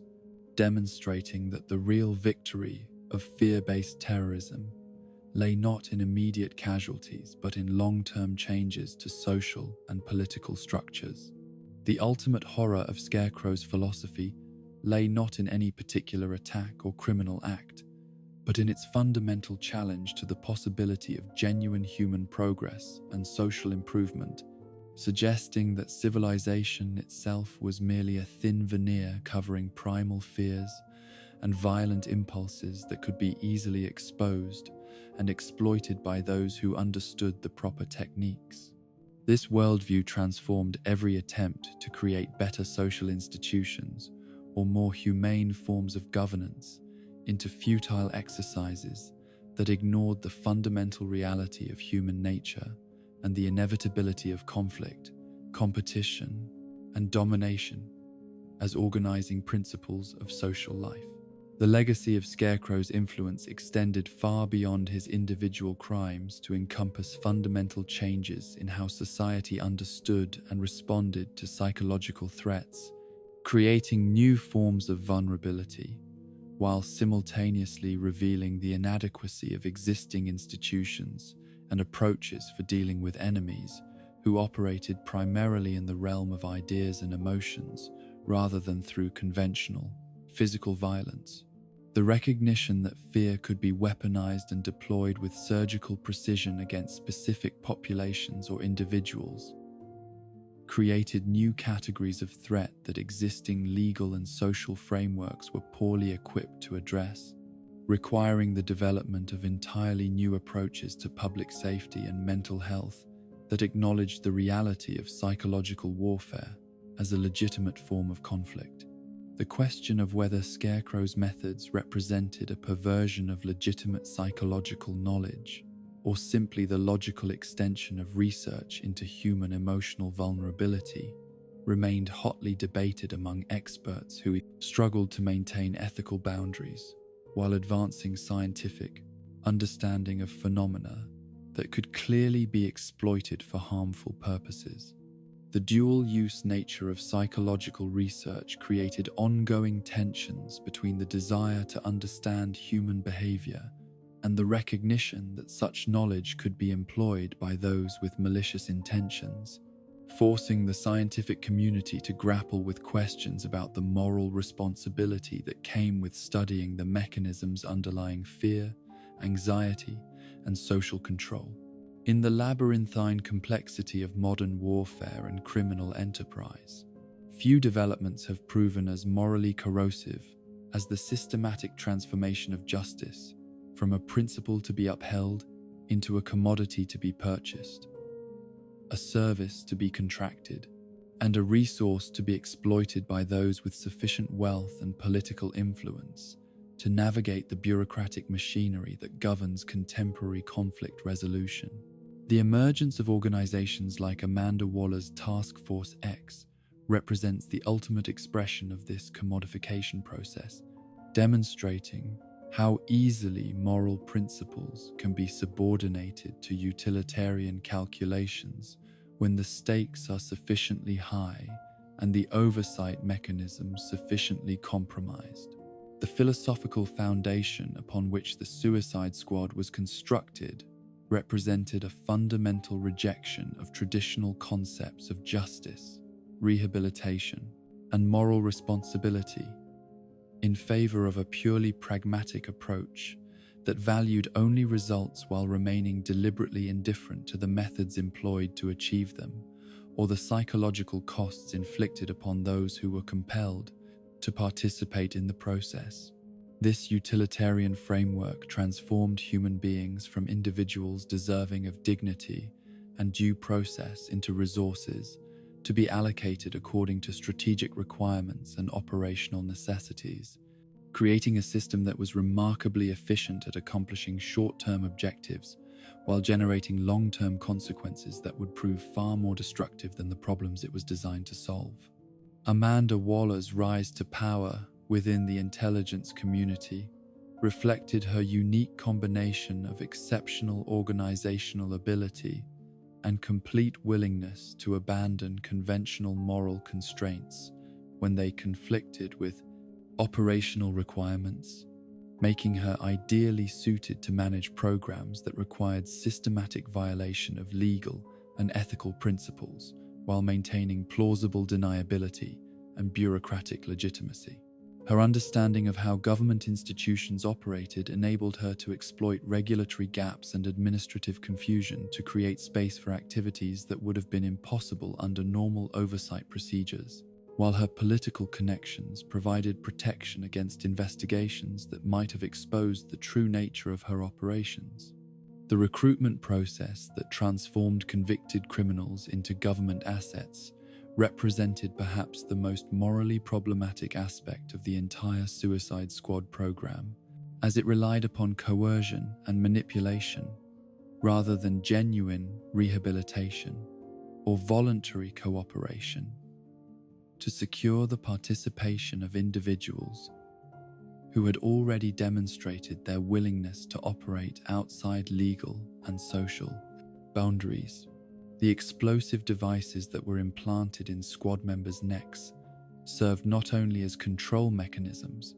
but as symbols of the fundamental relationship that existed between the government and its criminal employees, a relationship based entirely upon threat and intimidation, rather than mutual respect or shared commitment to legitimate objectives. The selection criteria that governed recruitment into Task Force X revealed disturbing priorities that valued operational capability over moral character, tactical utility over rehabilitative potential, and expendability over human worth, creating teams composed of individuals who possessed exceptional skills for violence and deception, while lacking the moral frameworks that might have constrained their application of such abilities in service of supposedly legitimate governmental purposes. The psychological profiles of typical squad members showed patterns of trauma, antisocial behavior, and emotional dysfunction that made them particularly vulnerable to manipulation and control. Yet these same characteristics also made them unreliable and potentially dangerous to their handlers and innocent bystanders. The missions that were assigned to Suicide Squad teams consistently involved activities that fell outside the legal boundaries governing conventional military and intelligence operations, requiring participants to engage in assassination, terrorism, torture, and other forms of violence that regular government personnel could not be officially associated with due to legal and political constraints. The plausible deniability that the program provided allowed government officials to pursue objectives through criminal means while maintaining public positions that condemned such methods, creating a form of institutional hypocrisy that corrupted the entire decision-making process and gradually eroded the moral foundations upon which democratic governance depended. The operational methods employed by Task Force X demonstrated sophisticated understanding of how criminal enterprises functioned and could be exploited for governmental purposes, yet this knowledge was acquired and applied in ways that gradually transformed government agencies into organizations that were functionally indistinguishable from the criminal networks they were supposed to combat. The techniques of intimidation, bribery, extortion, and violence that characterized squad operations were justified as necessary responses to threats that could not be addressed through legal means. Yet the adoption of such methods inevitably corrupted those who employed them and created new forms of criminality within government institutions themselves. Deathstroke's relationship with the Suicide Squad exemplified the complex dynamics that emerged when professional killers were employed as government contractors, creating situations where the distinction between legitimate state violence and criminal murder became increasingly difficult to maintain or defend. His exceptional skills as an assassin and tactical operator made him valuable to government handlers who needed operations conducted with maximum efficiency and minimal official exposure. Yet his complete indifference to moral considerations and lack of loyalty to any cause beyond financial compensation made him a constant threat to mission security and operational integrity. The economic systems that supported and profited from organizations like the Suicide Squad revealed how contemporary warfare had become increasingly privatized and commercialized, with conflicts being fought not by citizen soldiers motivated by patriotic duty, but by mercenaries and criminals, whose primary allegiance was to whoever could provide the most attractive compensation packages.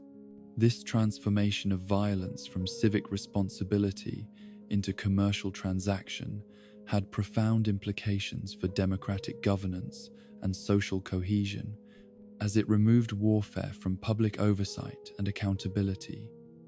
while creating powerful economic interests that benefited from perpetual conflict and instability.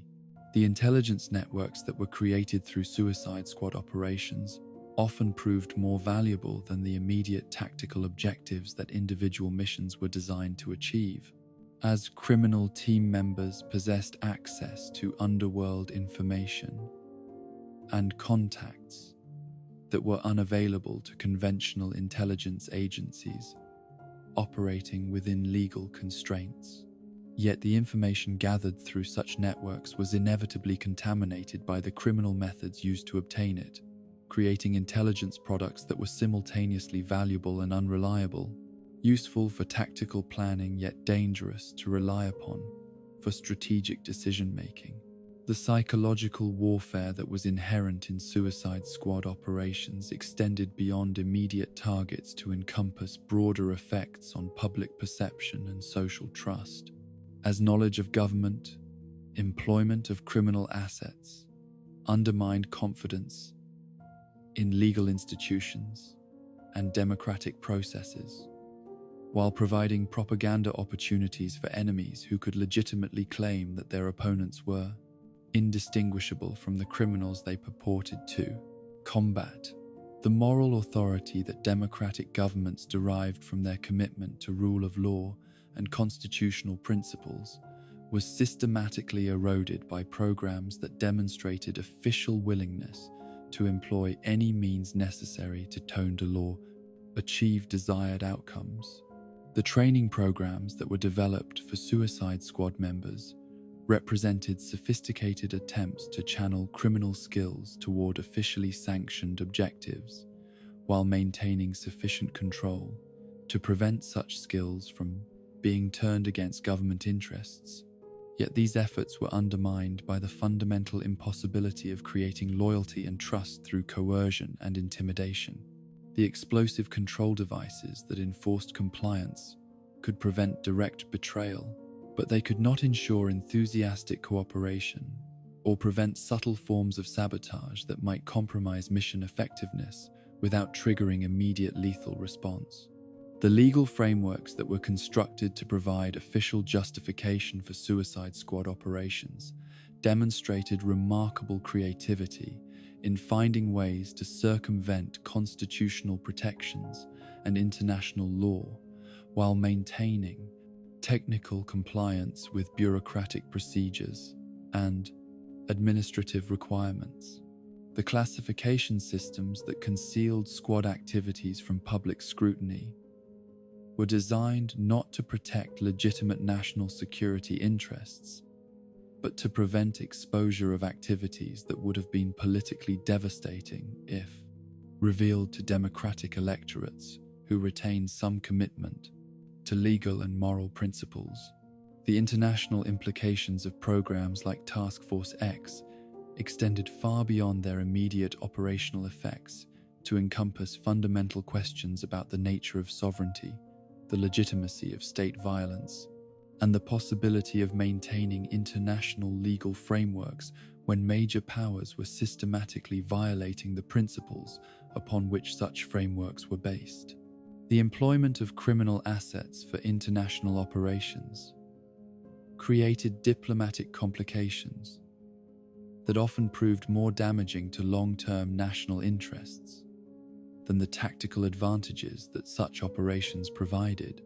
while setting precedents that authorized other nations to pursue similar programs with equally destabilizing effects. The corruption of military and intelligence professionals who were assigned to work with suicide squad operations represented one of the most insidious long-term consequences of the program, as exposure to criminal methods and utilitarian philosophy gradually eroded the moral standards and professional ethics that should have guided their conduct in other contexts. The normalization of violence, deception, and disregard for legal constraints that was necessary for effective squad management created attitudes and behaviors that inevitably influenced how these professionals approached their other responsibilities and relationships. The bureaucratic mechanisms that were developed to oversee and manage suicide squad operations created new forms of institutional pathology that combined the worst aspects of criminal organization and governmental bureaucracy, producing systems that were simultaneously lawless and rule-bound, violent and procedural, efficient, and completely lacking in moral accountability. The administrative procedures that governed squad deployment were designed to distribute responsibility so widely that no individual could be held accountable for the consequences of collective decisions, while the classification systems that protected operational details made it impossible for external oversight bodies to evaluate program effectiveness or ethical compliance. The recruitment of individuals like Harley Quinn into government service represented perhaps the most disturbing aspect of the entire Suicide Squad concept, as it demonstrated official willingness to employ individuals whose psychological instability and criminal history made them fundamentally unsuitable for any form of responsible activity, let alone operations that involved life and death decisions and access to sensitive information. The psychiatric evaluations that were conducted prior to squad membership were designed not to ensure mental health and stability, but to identify useful forms of pathology that could be exploited for operational purposes. The relationship between squad members and their government handlers inevitably became characterized by mutual manipulation and distrust, as criminals sought opportunities to exploit their official status for personal advantage, while government personnel struggled to maintain control over assets whose loyalty was purchased rather than earned, and whose cooperation was bid in, enforced through threat rather than inspired through leadership. The psychological dynamics that emerged from such relationships were toxic for all participants, creating environments where paranoia, violence, and moral corruption flourished, while genuine cooperation and mutual respect became impossible. The ultimate consequence of programs like the Suicide Squad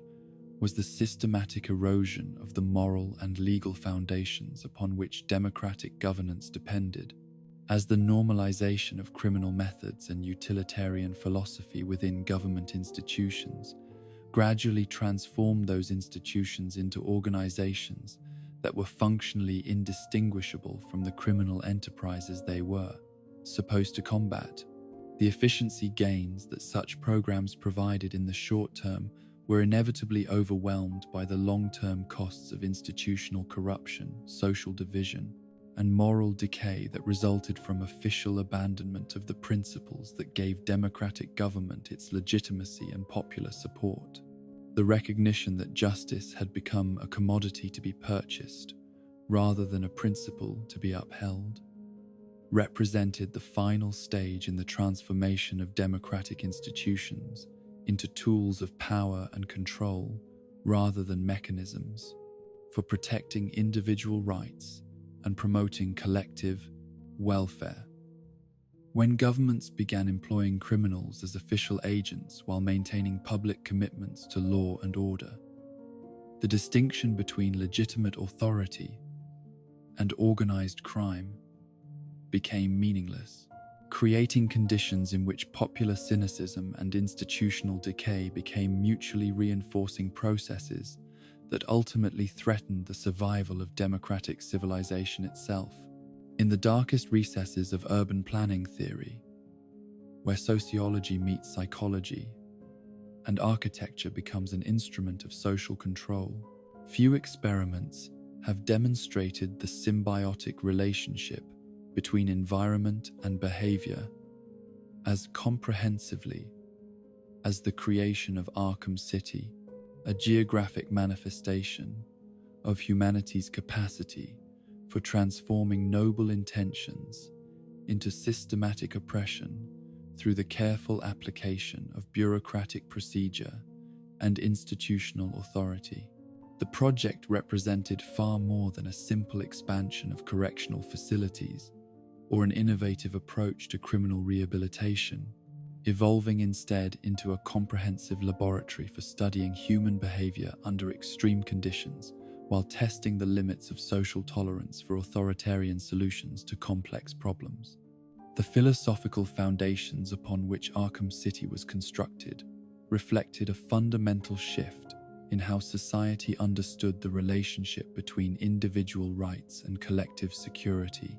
abandoning traditional concepts of due process and proportional punishment in favor of utilitarian calculations that valued efficiency and containment over justice and rehabilitation.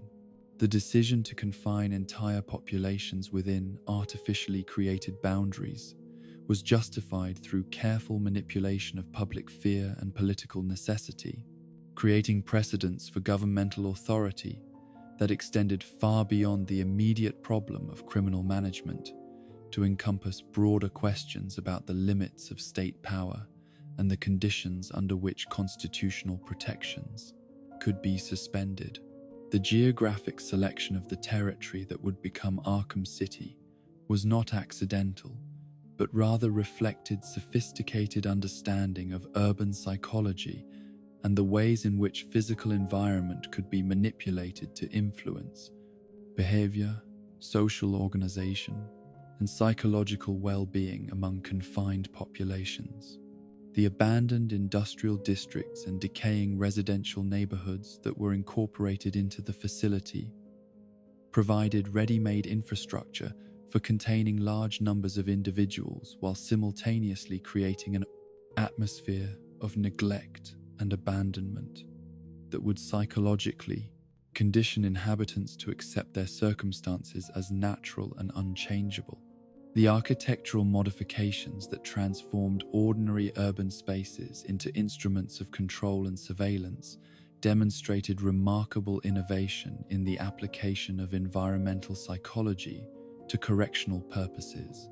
with seemingly minor alterations to building layouts and street configurations, creating profound effects on movement patterns, social interaction, and psychological states among the confined population. The placement of barriers, the manipulation of sightlines, the strategic use of lighting and acoustic design all served to channel behavior in desired directions while maintaining the illusion that residents retain some degree of autonomy and choice in their daily activities. The administrative structure that governed Arkham City represented a masterpiece of bureaucratic obfuscation, distributing responsibility for the facility's operations across multiple agencies and contractors in ways that made accountability virtually impossible, while providing plausible deniability for political officials who had authorized its creation. The complex web of jurisdictional boundaries and regulatory frameworks that surrounded the project ensured that no single individual or organization could be held responsible for the consequences of policy decisions, while the classification systems that protected operational details prevented external oversight bodies from evaluating the facility's effectiveness or ethical compliance. Hugo Strange's role as the primary architect and administrator of Arkham City reflected his evolution from psychiatric researcher to social engineer, applying his understanding of human psychology on an unprecedented scale, while pursuing objectives that extended far beyond the stated goals of criminal rehabilitation and public safety. His vision of the facility as a controlled environment for studying human behavior under stress represented the culmination of decades of research into group dynamics, leadership patterns, and the factors that influenced individual decision-making under extreme circumstances. The population that was confined within Arkham City included not only convicted criminals and asylum inmates, but also individuals whose only crime was association with the targeted groups or residents in areas designated for clearance, creating a diverse community that reflected broader social tensions and conflicts, while providing researchers with opportunities to study how different demographic groups responded to shared adversity and environmental pressure. The mixing of hardened criminals with mentally ill patients and minor offenders created social dynamics that would have been impossible to study under normal circumstances, while generating data about human adaptability and social organization that had significant implications for understanding urban planning and social policy. The economic systems that emerged within Arkham City demonstrated the remarkable speed with which human communities could develop complex trading networks and social hierarchies,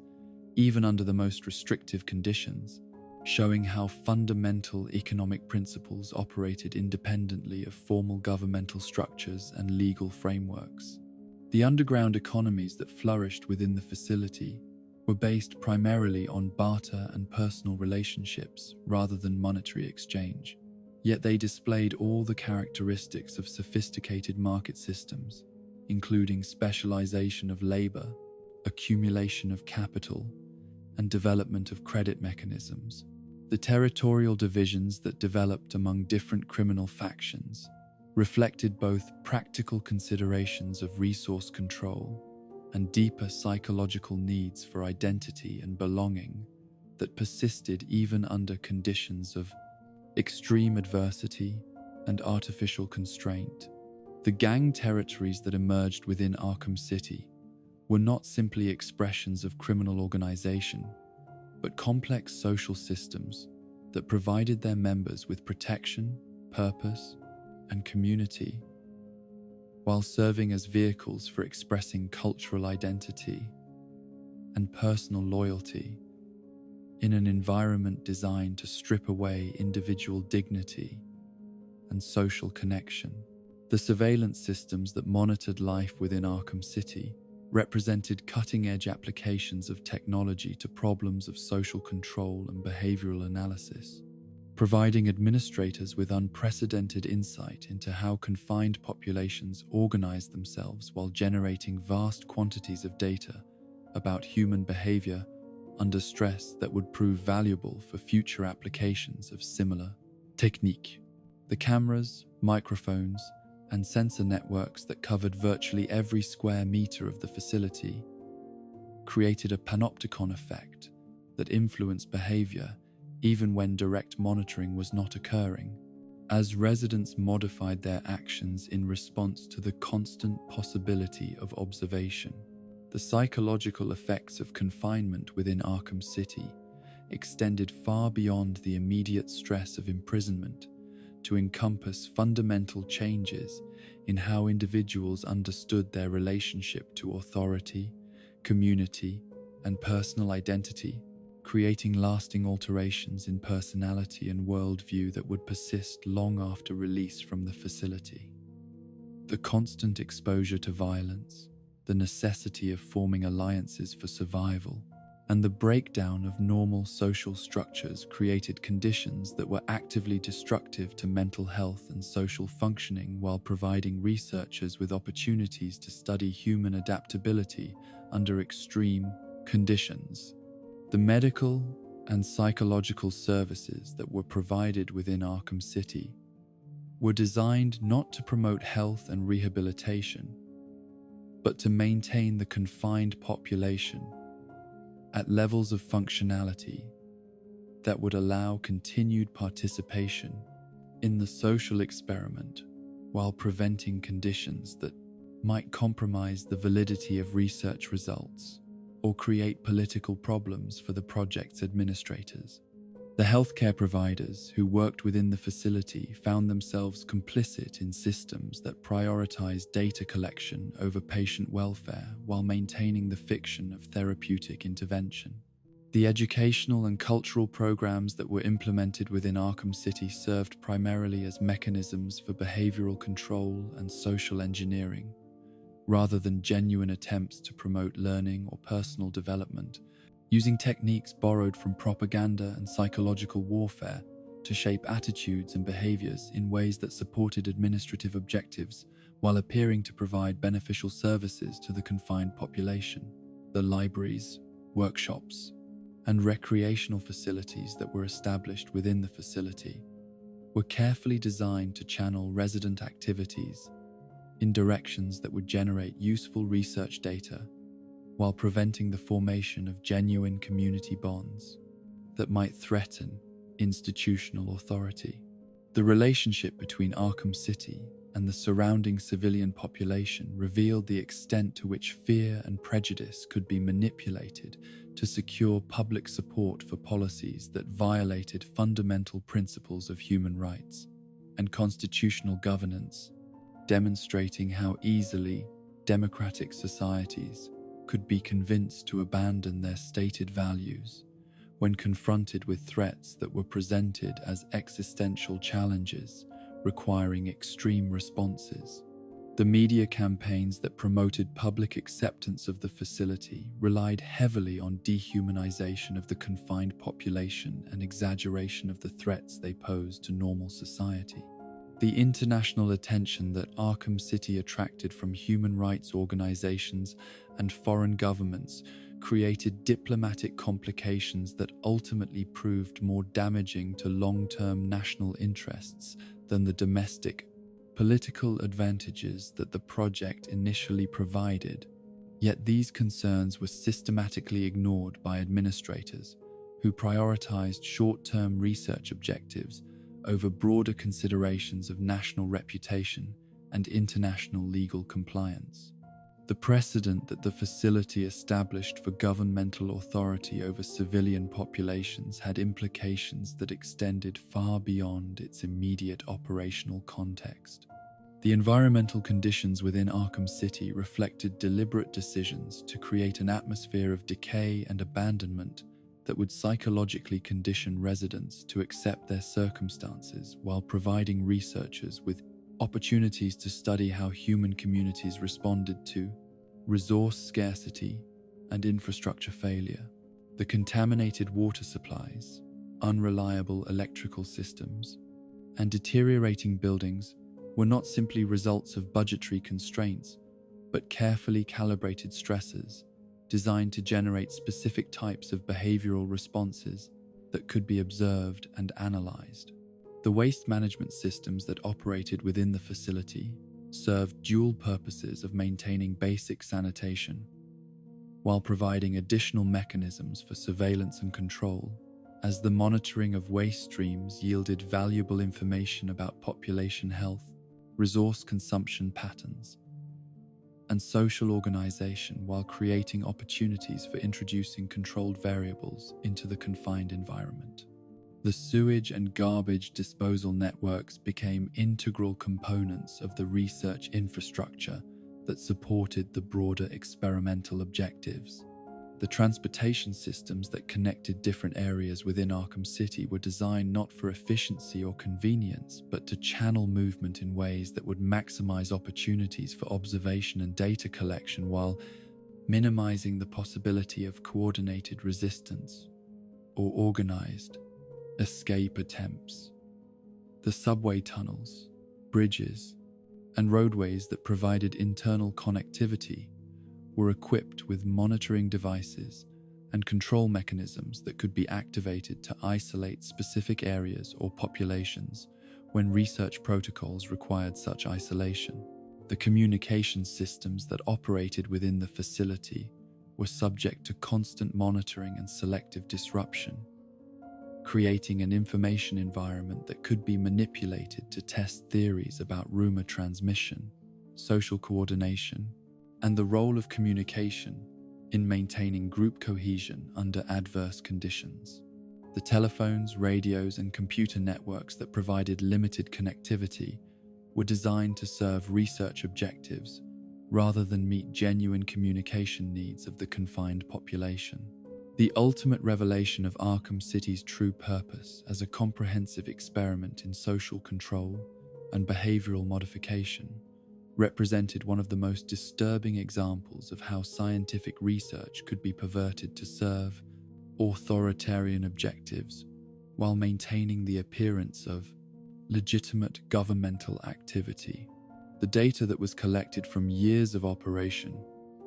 provided unprecedented insight into human behavior under extreme conditions.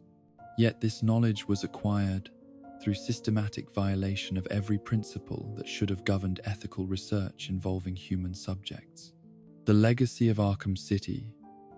extended far beyond its physical destruction to encompass fundamental changes in how society understood the relationship between individual rights and collective security, creating precedents for governmental authority that would influence policy decisions for generations, while demonstrating the ease with which democratic institutions could be manipulated to support policies that violated their foundational policy, principios. The techniques of social control and population management that were developed and tested within the facility became part of the standard toolkit available to future administrators who sought to implement similar programs under different justifications and in different contexts.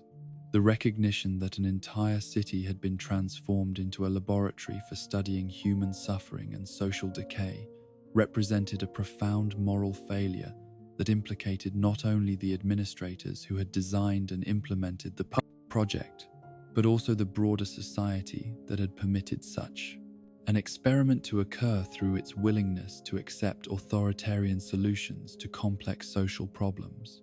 The ease with which public opinion had been manipulated to support the facility's creation demonstrated the fragility of democratic values when confronted with fear and the seductive appeal of simple solutions to complicated challenges. In the relentless march of technological progress, few developments have proven as seductive or as dangerous as the gradual accumulation of surveillance capabilities that promise perfect security through total awareness, creating systems of observation and control that transcend traditional boundaries between public and private life, while fundamentally altering the relationship between those who govern and those who are governed. The transformation of Batman's crime-fighting methodology from individual heroism to technological omniscience represents a microcosm of broader societal trends toward the militarization of law enforcement and the normalization of surveillance states that operate under the justification of protecting citizens from threats that may be more imaginary than real. The evolution of the Batcomputer from a simple information processing tool into a comprehensive intelligence network capable of monitoring and analyzing virtually every aspect of life in Gotham City demonstrates how easily noble intentions can be corrupted by the seductive appeal of technological solutions to human problems, creating systems that promise perfect knowledge and absolute control, while gradually eroding the privacy and autonomy that make democratic governance possible. The databases that were constructed to support Batman's operations eventually encompassed not only criminal records and behavioral patterns, but also financial transactions, communication logs, medical records, and personal relationships of virtually every citizen in the metropolitan area. The justifications that were developed to support this comprehensive surveillance apparatus relied heavily on utilitarian arguments about the greater good and the necessity of preventing terrorist attacks and criminal conspiracies that could not be detected through conventional law enforcement methods. Yet these rationales provided convenient cover for the gradual expansion of monitoring capabilities far beyond their original scope and purpose. The mission creep that characterized the system's development reflected fundamental problems with any approach to security that prioritized efficiency over accountability and effectiveness over constitutional constraint. The artificial intelligence systems that were integrated into Batman's surveillance network represented cutting-edge applications of machine learning and pattern recognition technology that could identify potential threats and predict criminal behavior with unprecedented accuracy. Yet these same capabilities could be easily repurposed to monitor political dissent, suppress social movements, and maintain existing power structures through the systematic identification and neutralization of individuals who pose challenges to established authority. The algorithms that were designed to detect criminal activity inevitably reflected the biases and assumptions of their creators, perpetuating existing inequalities,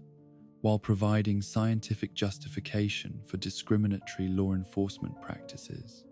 The predictive policing capabilities that emerged from comprehensive data analysis promised to prevent crimes before they occurred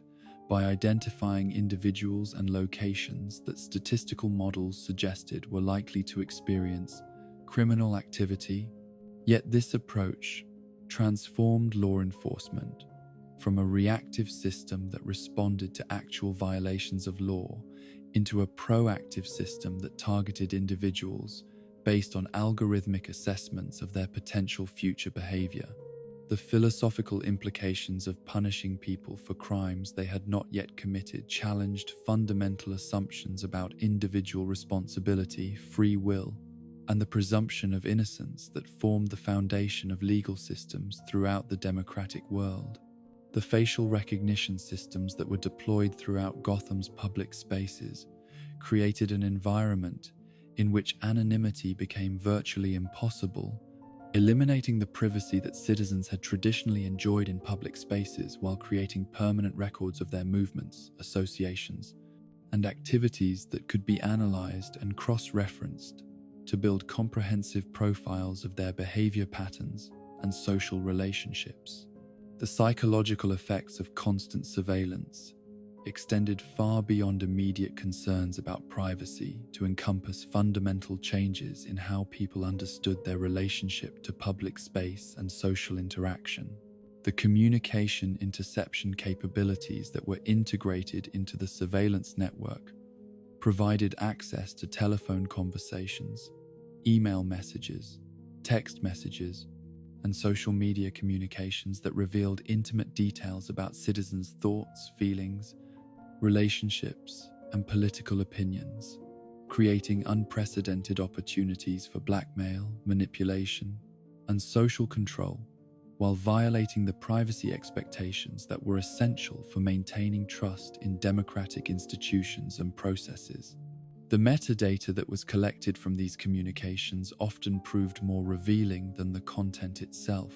providing detailed maps of social networks and communication patterns that could be used to predict and influence individual and group behavior. The drone surveillance programs that were deployed to monitor areas of the city that were considered high risk for criminal activity created an atmosphere of constant observation that fundamentally altered the character of urban life. transforming public spaces from venues for free expression and social interaction into theaters of surveillance where every action was recorded and analyzed for potential signs of criminal intent or subversive activity. The psychological impact of living under constant aerial surveillance extended beyond immediate behavioral changes to encompass long-term alterations in social trust and community cohesion. The biometric identification systems that were implemented in connection with the surveillance network created comprehensive databases of physical characteristics, including fingerprints, retinal scans, DNA profiles, and gait patterns that could be used to identify individuals, even when they attempted to conceal their identities through disguises or false documentation. The collection and storage of such intimate biological information raised fundamental questions about bodily autonomy and the limits of governmental authority over individual citizens,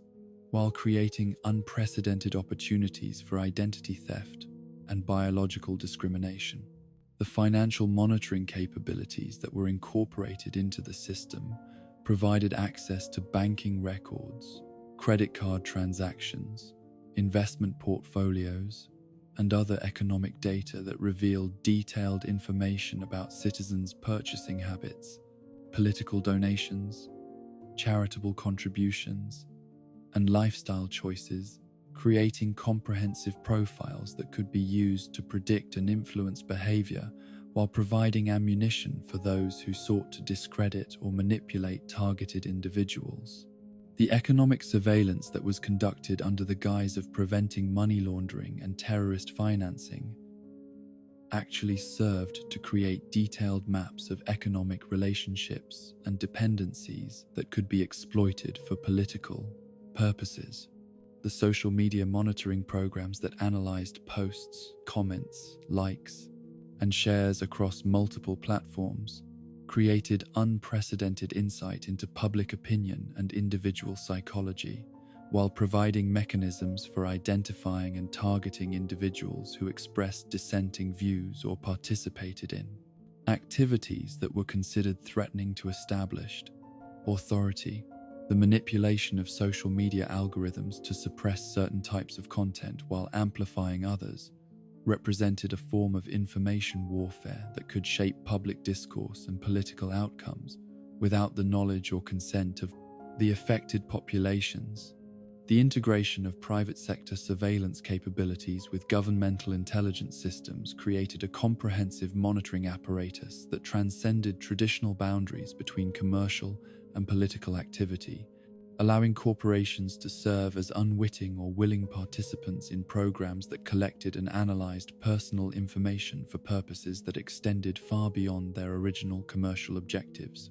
The cooperation between technology companies and law enforcement agencies created opportunities for circumventing legal restrictions on governmental surveillance while maintaining plausible deniability about the extent and purpose of data collection activities. The automation of threat assessment and response protocols created systems that could identify and neutralize potential security risks without human intervention, raising fundamental questions about the role of human judgment in decisions that affected individual liberty and public safety,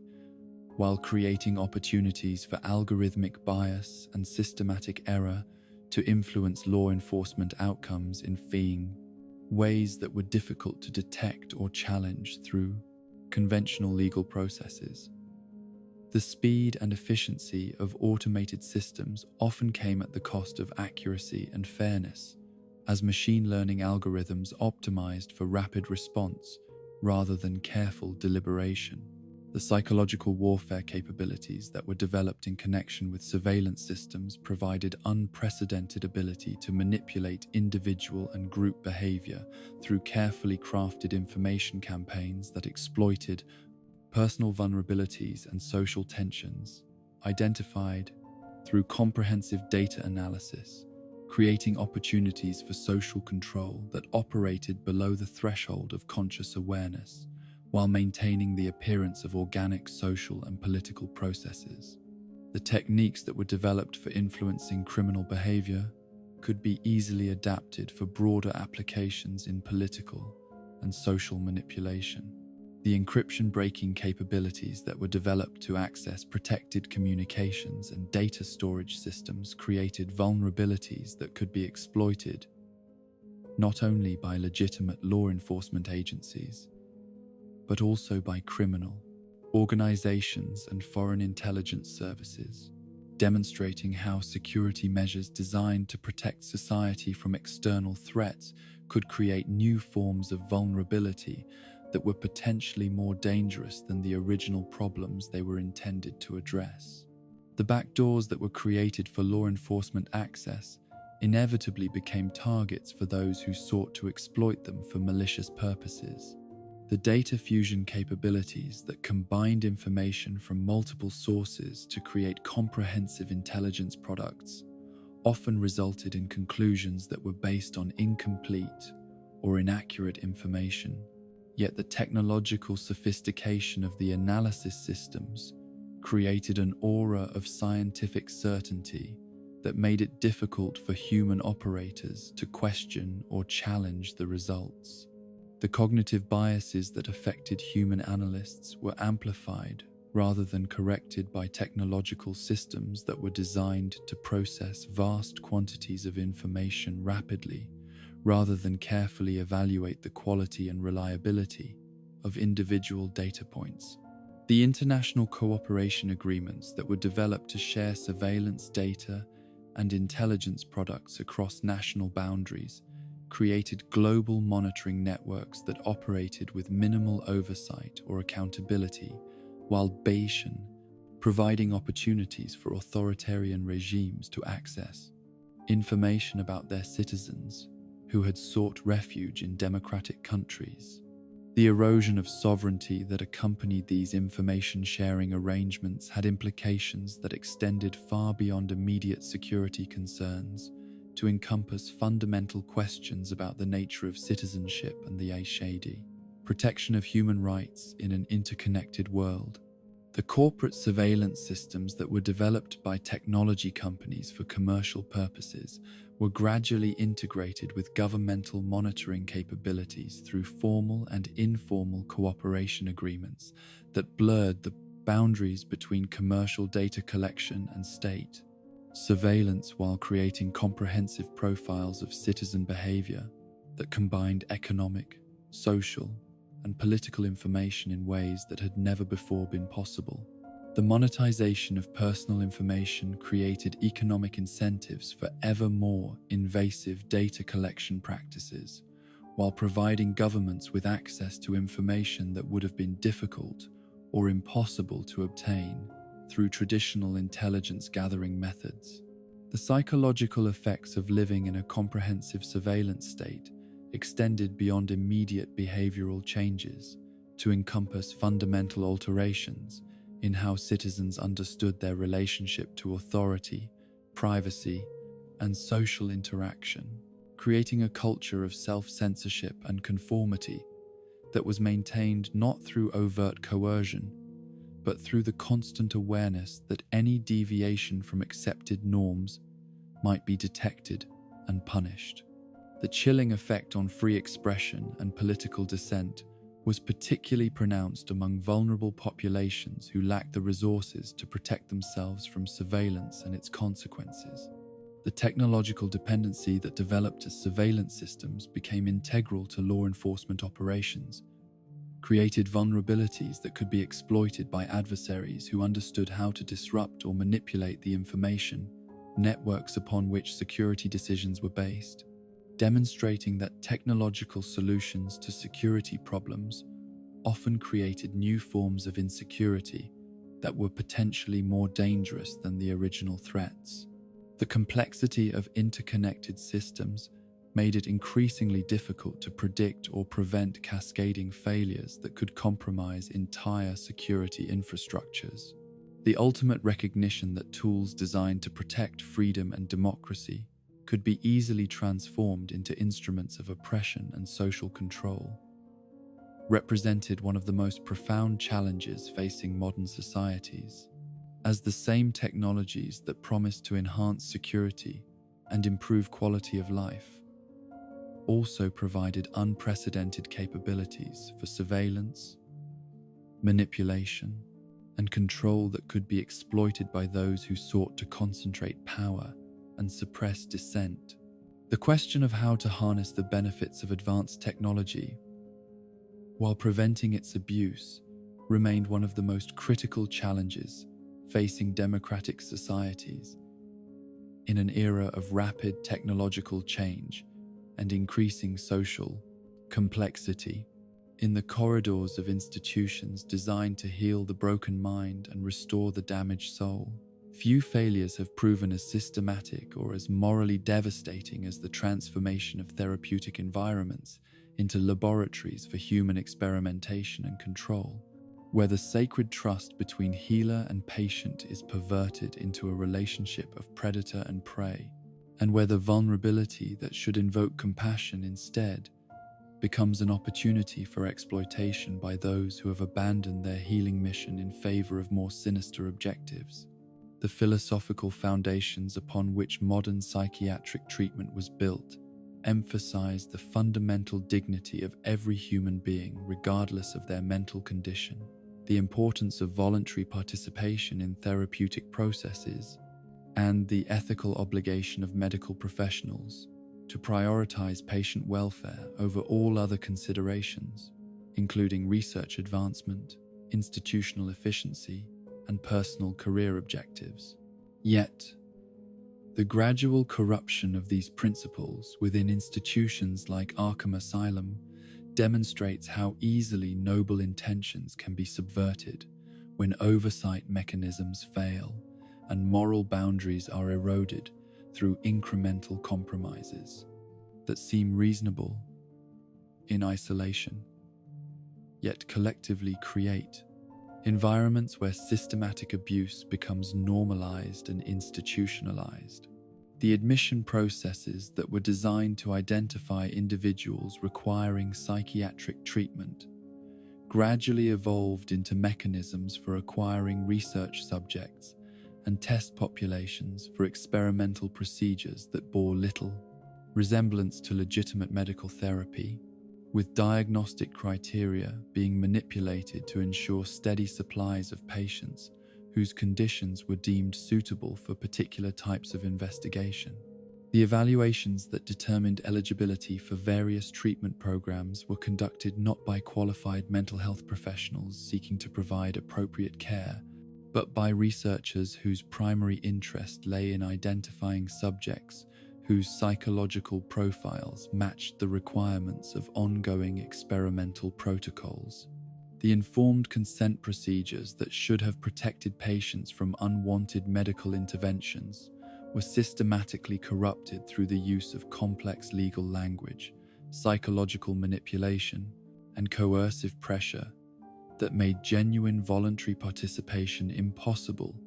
while maintaining the technical appearance of proper ethical compliance.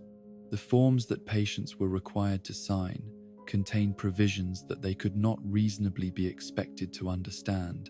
written in deliberately obscure terminology that concealed the true nature of proposed treatments while providing legal protection for practitioners who sought to conduct procedures that would have been impossible to justify under normal, informed consent standards. The therapeutic programs that were ostensibly designed to address specific mental health conditions were actually elaborate experimental protocols disguised as standard medical treatment, with patient progress being measured not according to improvements in psychological well-being or social functioning, but according to research objectives that prioritize data collection over healing outcomes. The treatment plans that were developed for individual patients reflected the needs of ongoing research projects, rather than clinical assessments of what interventions would be most beneficial for addressing their particular conditions and circumstances. The pharmaceutical trials that were conducted within psychiatric institutions represented perhaps the most disturbing aspect of the corruption of medical treatment, as patients were subjected to experimental drugs whose effects were unknown and potentially dangerous while being told that they were receiving proven medications for their diagnosed conditions. The protocols that governed these trials were designed to generate publishable research results rather than provide effective treatment, with patient safety being subordinated to the requirements of statistical significance and experimental design that would satisfy peer review processes and funding agencies. The psychotherapy sessions that were conducted with patients often served dual purposes of providing apparent treatment while actually functioning as interrogation and manipulation sessions designed to extract information that could be used for research purposes or to test psychological techniques that were being developed for applications in intelligence gathering, law enforcement, and military operations. The trust relationships that developed between therapists and patients were systematically exploited to gather data about psychological vulnerabilities and behavioral patterns that could be useful for developing more effective methods of social control and behavioral modification. The group therapy programs that brought patients together supposedly for mutual support and healing were actually controlled experiments in group dynamics and social manipulation, with trained facilitators using sophisticated techniques to create specific types of interpersonal conflict and cooperation that could be observed and analyzed to advance understanding of how human beings responded to various forms of social pressure and group influence. The relationships that formed between patients were carefully monitored and sometimes deliberately manipulated to generate desired research outcomes. The occupational therapy programs that were designed to help patients develop practical skills and regain independence were perverted into training programs for activities that served institutional needs rather than patient welfare, with individuals being assigned to work details that generated revenue for the facility, while providing opportunities to study human behavior under conditions of controlled exploitation and systematic dehumanization. The vocational training that was provided prepared patients not for successful reintegration into society, but for continued dependence on institutional systems that could continue to exploit their labor and vulnerability. The recreational and cultural activities that were offered to patients as sources of enjoyment and social interaction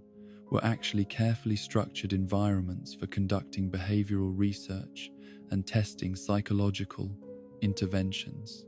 with seemingly innocent games and creative exercises being designed to elicit specific responses that could be measured and analyzed to advance understanding of human psychology and social behavior.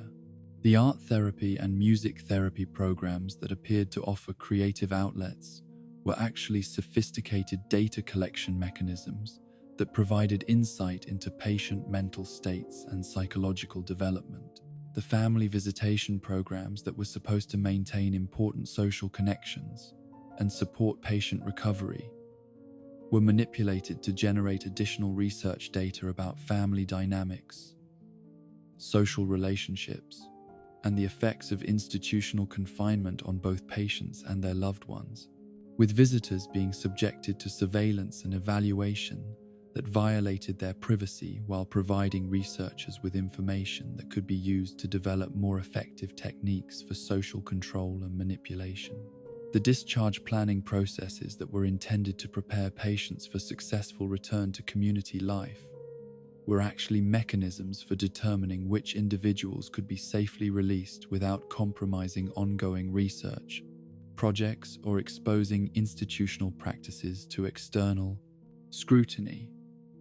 with release decisions being based more on research requirements and liability concerns than on clinical assessments of patient readiness for independent living. The follow-up programs that monitored former patients after discharge were designed to gather long-term data about the effects of institutional treatment rather than to provide continued support for successful community integration. The staff training programs that were supposed to prepare medical and psychological professionals for effective therapeutic work were actually indoctrination processes that gradually desensitized employees to ethical violations while teaching them to prioritize institutional objectives over patient welfare, creating work environments where abuse was normalized and those who expressed concerns about patient treatment were marginalized or eliminated from their positions. The continuing education programs that were provided to maintain professional credentials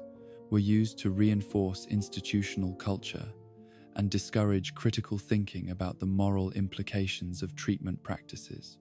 The quality assurance programs that were ostensibly designed to monitor and improve patient care were actually elaborate systems for concealing evidence of abuse and experimental activities from external oversight bodies, with documentation being systematically falsified to create the appearance of appropriate treatment while concealing the reality of what was actually being done to vulnerable patients. The peer review processes that should have identified and corrected problematic practices were compromised by professional relationships and institutional politics that prioritized reputation and funding over patient safety and ethical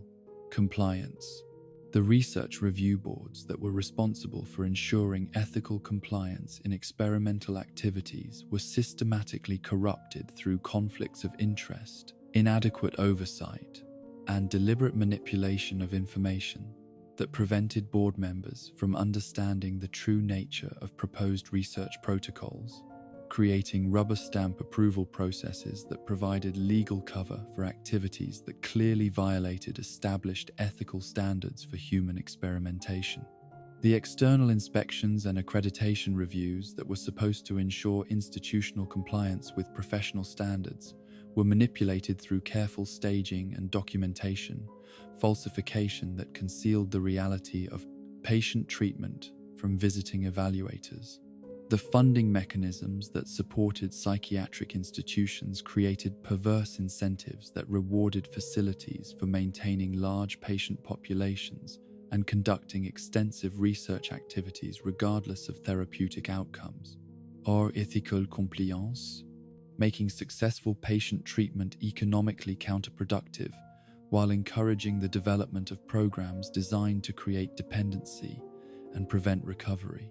The insurance reimbursement systems that paid for extended institutional stays created additional financial incentives for keeping patients in treatment far longer than medically necessary, while subjecting them to procedures that generated billable services rather than therapeutic benefit. The legal frameworks that were designed to protect patients from abuse and exploitation were systematically circumvented through bureaucratic complexity and professional authority that made it virtually impossible for patients or their advocates to navigate complaint processes or obtain meaningful redress for violations of their rights and dignity. The guardianship systems that were supposed to protect vulnerable individuals often became mechanisms for removing their legal rights and subjecting them to unwanted treatment while preventing them from seeking help or pursuing legal remedies for institutional abuse. The professional licensing systems that were intended to ensure competent and ethical practice by medical and psychological professionals were compromised by regulatory capture and administrative complexity that made it difficult to investigate complaints and impose meaningful sanctions on practitioners who violated professional standards, creating environments where systematic abuse could continue for years without meaningful intervention from oversight bodies. The professional organizations that were supposed to maintain ethical standards and provide guidance to practitioners often prioritized institutional relationships and political considerations over patient welfare and professional integrity. The public disclosure mechanisms that were designed to inform communities about institutional practices and outcomes were systematically subverted through classification systems, confidentiality agreements, and legal restrictions that prevented patients, families, and community members from obtaining accurate information about what was actually occurring within psychiatric facilities, creating information asymmetries that made informed decision-making about treatment options virtually impossible, while protecting institutions from accountability for their practices. The ultimate recognition that institutions designed to heal had become instruments of systematic harm represented one of the most profound failures of modern society's attempt to provide compassionate care for its most vulnerable members, demonstrating how easily therapeutic relationships could be corrupted when proper oversight was absent and moral boundaries were eroded through gradual compromise and institutional pressure. The transformation of healers into harmers, helpers into exploiters, and sanctuaries into laboratories revealed fundamental flaws in how society understood and regulated the provision of mental health services, while highlighting the dangerous potential for abuse that existed whenever vulnerable populations were placed under the authority of individuals who lacked adequate moral constraint and institutional oversight. The legacy of these systematic failures extended far beyond the immediate victims to encompass broader erosion of public trust in mental health institutions and medical authority, creating cynicism and suspicion that made it more difficult for legitimate practitioners to provide effective treatment while discouraging individuals who needed help from seeking appropriate care. The revelation that therapeutic environments could become sources of additional trauma rather than healing contributed to stigma and fear surrounding mental health treatment that persisted long after individual institutions were reformed or closed, creating barriers to recovery that affected entire generations of individuals who might have benefited from appropriate psychiatric intervention. In the twilight hours of heroism, when the weight of symbolism grows too heavy for any mortal frame to bear, and the distance between legend and humanity becomes an unbridgeable chasm, few transformations prove as devastating as the conscious decision to sacrifice the individual upon the altar of mythic necessity, ensuring that the symbol endures while the person who gave it meaning disappears forever into the darkness they had spent a lifetime fighting. The Nightfall Protocol represents the ultimate expression of Batman's understanding that true heroism sometimes requires the complete abandonment of personal identity and individual survival in service of principles that transcend any single life or mortal concerns. The philosophical foundations that led to the development of this final contingency were rooted in Batman's growing recognition that his effectiveness as a crime fighter depended not merely on his physical capabilities or tactical expertise, but on his ability to function as a symbol of fear and hope that operated beyond the limitations of ordinary human existence, inspiring both terror in criminals and courage in the innocent through the mythic power of his presence rather than the mortal reality of his actions. The gradual realization that Bruce Wayne had become merely the vehicle through which Batman expressed himself marked the beginning of a psychological transformation that would eventually make the protocol not just possible, but inevitable. The strategic planning that preceded the protocol's implementation revealed Batman's evolution from individual hero to institutional architect, someone who understood that lasting change required systems and symbols rather than personal intervention, and who had gradually constructed a network of allies, technologies, and operational procedures that could continue functioning effectively, even in his absence. The comprehensive nature of these preparations demonstrated his acceptance of his own expendability, while simultaneously revealing his determination to ensure that the mission would continue, regardless of what happened to the man who had originally conceived and implemented it. The psychological preparation required for such a drastic decision involved a systematic dismantling of the emotional attachments and personal relationships that had previously anchored Bruce Wayne's identity, creating the emotional distance necessary to view his own life as simply another resource to be deployed strategically in service of larger objectives. The gradual withdrawal from meaningful human connections that preceded the protocol's activation was not merely a security measure, but a necessary prerequisite for someone who intended to sacrifice their individual existence for symbolic purposes. The technological components of the protocol demonstrated the full extent of Batman's resources and planning capabilities, incorporating explosive devices, data destruction systems, and evidence elimination procedures that would ensure no trace remained of the infrastructure that had supported his operations, while creating the appearance of complete destruction that would convince both enemies and allies that Batman had finally met his end. The sophistication of these systems reflected years of careful preparation and contingency planning that had anticipated virtually every possible scenario that might require their activation. The timing of the protocol's implementation was carefully calculated to maximize its symbolic impact, while minimizing the operational disruptions that would result from Batman's apparent death,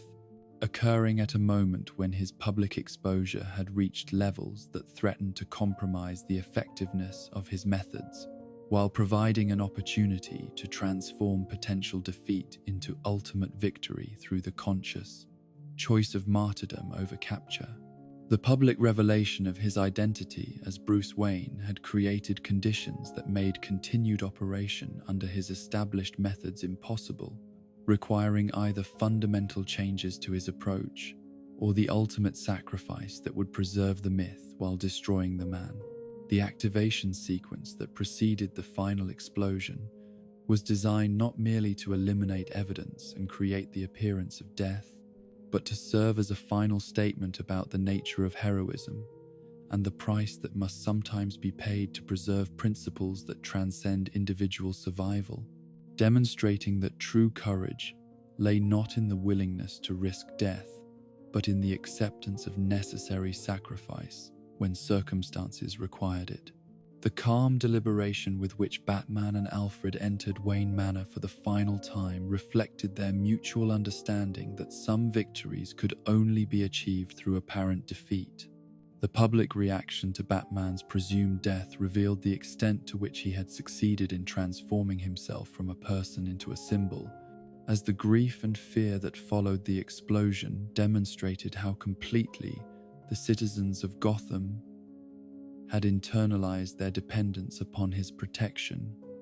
while simultaneously showing that his influence had become sufficiently embedded in the city's culture to survive his physical absence. The mourning that followed was not for Bruce Wayne the individual, but for Batman the institution, proving that the transformation from man to myth had been completed successfully.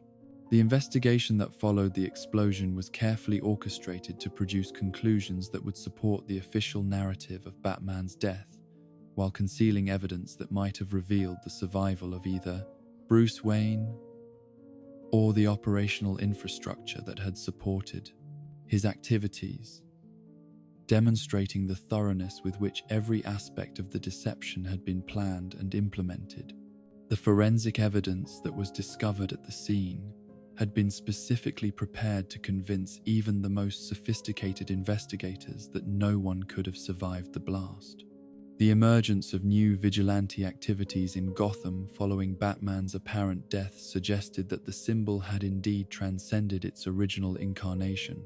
inspiring others to take up the mission, even without the direct leadership and coordination that had previously characterized the city's crime-fighting efforts, proving that the protocol had achieved its intended purpose of ensuring continuity of purpose, if not continuity of method. The fear-based psychological warfare that had been Batman's signature approach continued to influence criminal behavior even in his apparent absence. The question of whether Bruce Wayne had actually perished in the explosion or had somehow survived to continue his mission in different forms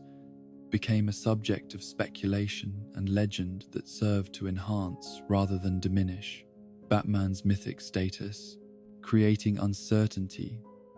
that was itself a powerful tool for maintaining the psychological impact that had made him effective against enemies who had learned to anticipate and counter his established patterns of behavior. The ambiguity surrounding his fate became part of the legend itself. The legacy systems that had been established to continue Batman's work in his absence revealed the extent to which his influence had become institutionalized within Gotham's law enforcement and vigilante communities, with former allies and protégés taking on roles that ensured continuity of mission while adapting his methods to their own capabilities and moral frameworks, demonstrating that the training and inspiration he had provided had created a sustainable movement rather than a personality cult dependent upon his continued leadership. The symbolic power that Batman's sacrifice generated extended far beyond Gotham's boundaries to influence law enforcement and vigilante activities throughout the region and beyond, proving that his transformation into a martyred legend had amplified rather than diminished his effectiveness as an inspiration for others who sought to fight injustice and protect the innocent, even as it eliminated the individual who had originally embodied these principles. The story of his final sacrifice became a recruiting tool for future generations of crime fighters. The financial and technological resources that had been carefully distributed among various organizations and individuals prior to the protocol's activation ensured that the infrastructure necessary for continued vigilante operations would remain available even without Bruce Wayne's direct oversight and funding, demonstrating his understanding that effective heroism required sustainable systems rather than heroic individuals, and that lasting change could only be achieved through institutional rather than personal approaches to social problems. The psychological impact of the protocol on those who had been closest to Batman revealed the personal costs of his transformation from man to symbol, as allies who had loved Bruce Wayne were forced to confront the reality that he had voluntarily chosen to eliminate himself in service of principles that they themselves had helped him develop and implement, creating complex feelings of loss, abandonment, and inspiration that would influence their own approaches to heroism and justice for the remainder of their lives. The strategic implications of Batman's apparent death for Gotham's criminal underworld were profound and lasting, as the uncertainty surrounding his fate created psychological conditions that maintained the deterrent effect of his presence, even when that presence was no longer physically real, proving that fear-based crime prevention could operate independently of its original source when properly established and maintained through consistent reinforcement of mythic rather than literal threats. The ultimate irony of the Nightfall Protocol lay in its demonstration that Batman's greatest victory was also his complete defeat, achieving perfect success in his mission to transcend human limitation and become an eternal symbol of justice, while simultaneously destroying the individual who had made such transformation possible, proving that some forms of heroism could only be achieved through the complete sacrifice of everything that made heroism personally meaningful to the hero who practiced it. The question of whether the protocol represented triumph or tragedy remained unanswered and perhaps unanswerable, as the preservation of the Batman symbol, through the elimination of Bruce Wayne, created a form of immortality that came at the cost of everything that had originally motivated the desire for such immortality, demonstrating the paradoxical nature of legendary status and the price that must be paid by those who seek to transcend the limitations of individual existence through symbolic transformation. The continuing influence of Batman's example long after his apparent death proved that the protocol had succeeded in its ultimate objective of ensuring that the principles he had embodied would survive and flourish independently of their original champion, creating a form of heroic succession that operated through inspiration and emulation rather than direct leadership and command, and demonstrating that the most effective forms of social change were those that created movements rather than dependencies, systems rather than personalities, legends rather than mere individuals who could be killed or corrupted but whose influence would endure as long as others were willing to embrace and continue their mission. And so concludes our journey through the psychological landscape of the Arkham universe, where every victory carries the seeds of future defeat, and every act of heroism casts shadows that birth new monsters. In these chronicles of madness and method, we have witnessed the terrible price of fighting monsters and the disturbing ease with which noble intentions become corrupted by proximity to evil. The Batman's war on crime becomes a war on his own humanity, his allies' sanity, and society's capacity for genuine healing rather than mere containment. Perhaps the most unsettling truth revealed in these dark chronicles is not that evil exists, but that it so often emerges from the very attempts to combat it. In seeking to become a symbol of fear to criminals, Batman created a symbol that attracted the fearless mad. In building institutions to contain the dangerous Gotham-built machines that manufactured danger, in trying to save everyone, the Dark Knight doomed those closest to him. Rest now, and let these disturbing truths fade into the comfort of fiction. Though they echo with uncomfortable familiarity in our own world's struggles between security and freedom, justice and vengeance, the person and the symbol they choose to become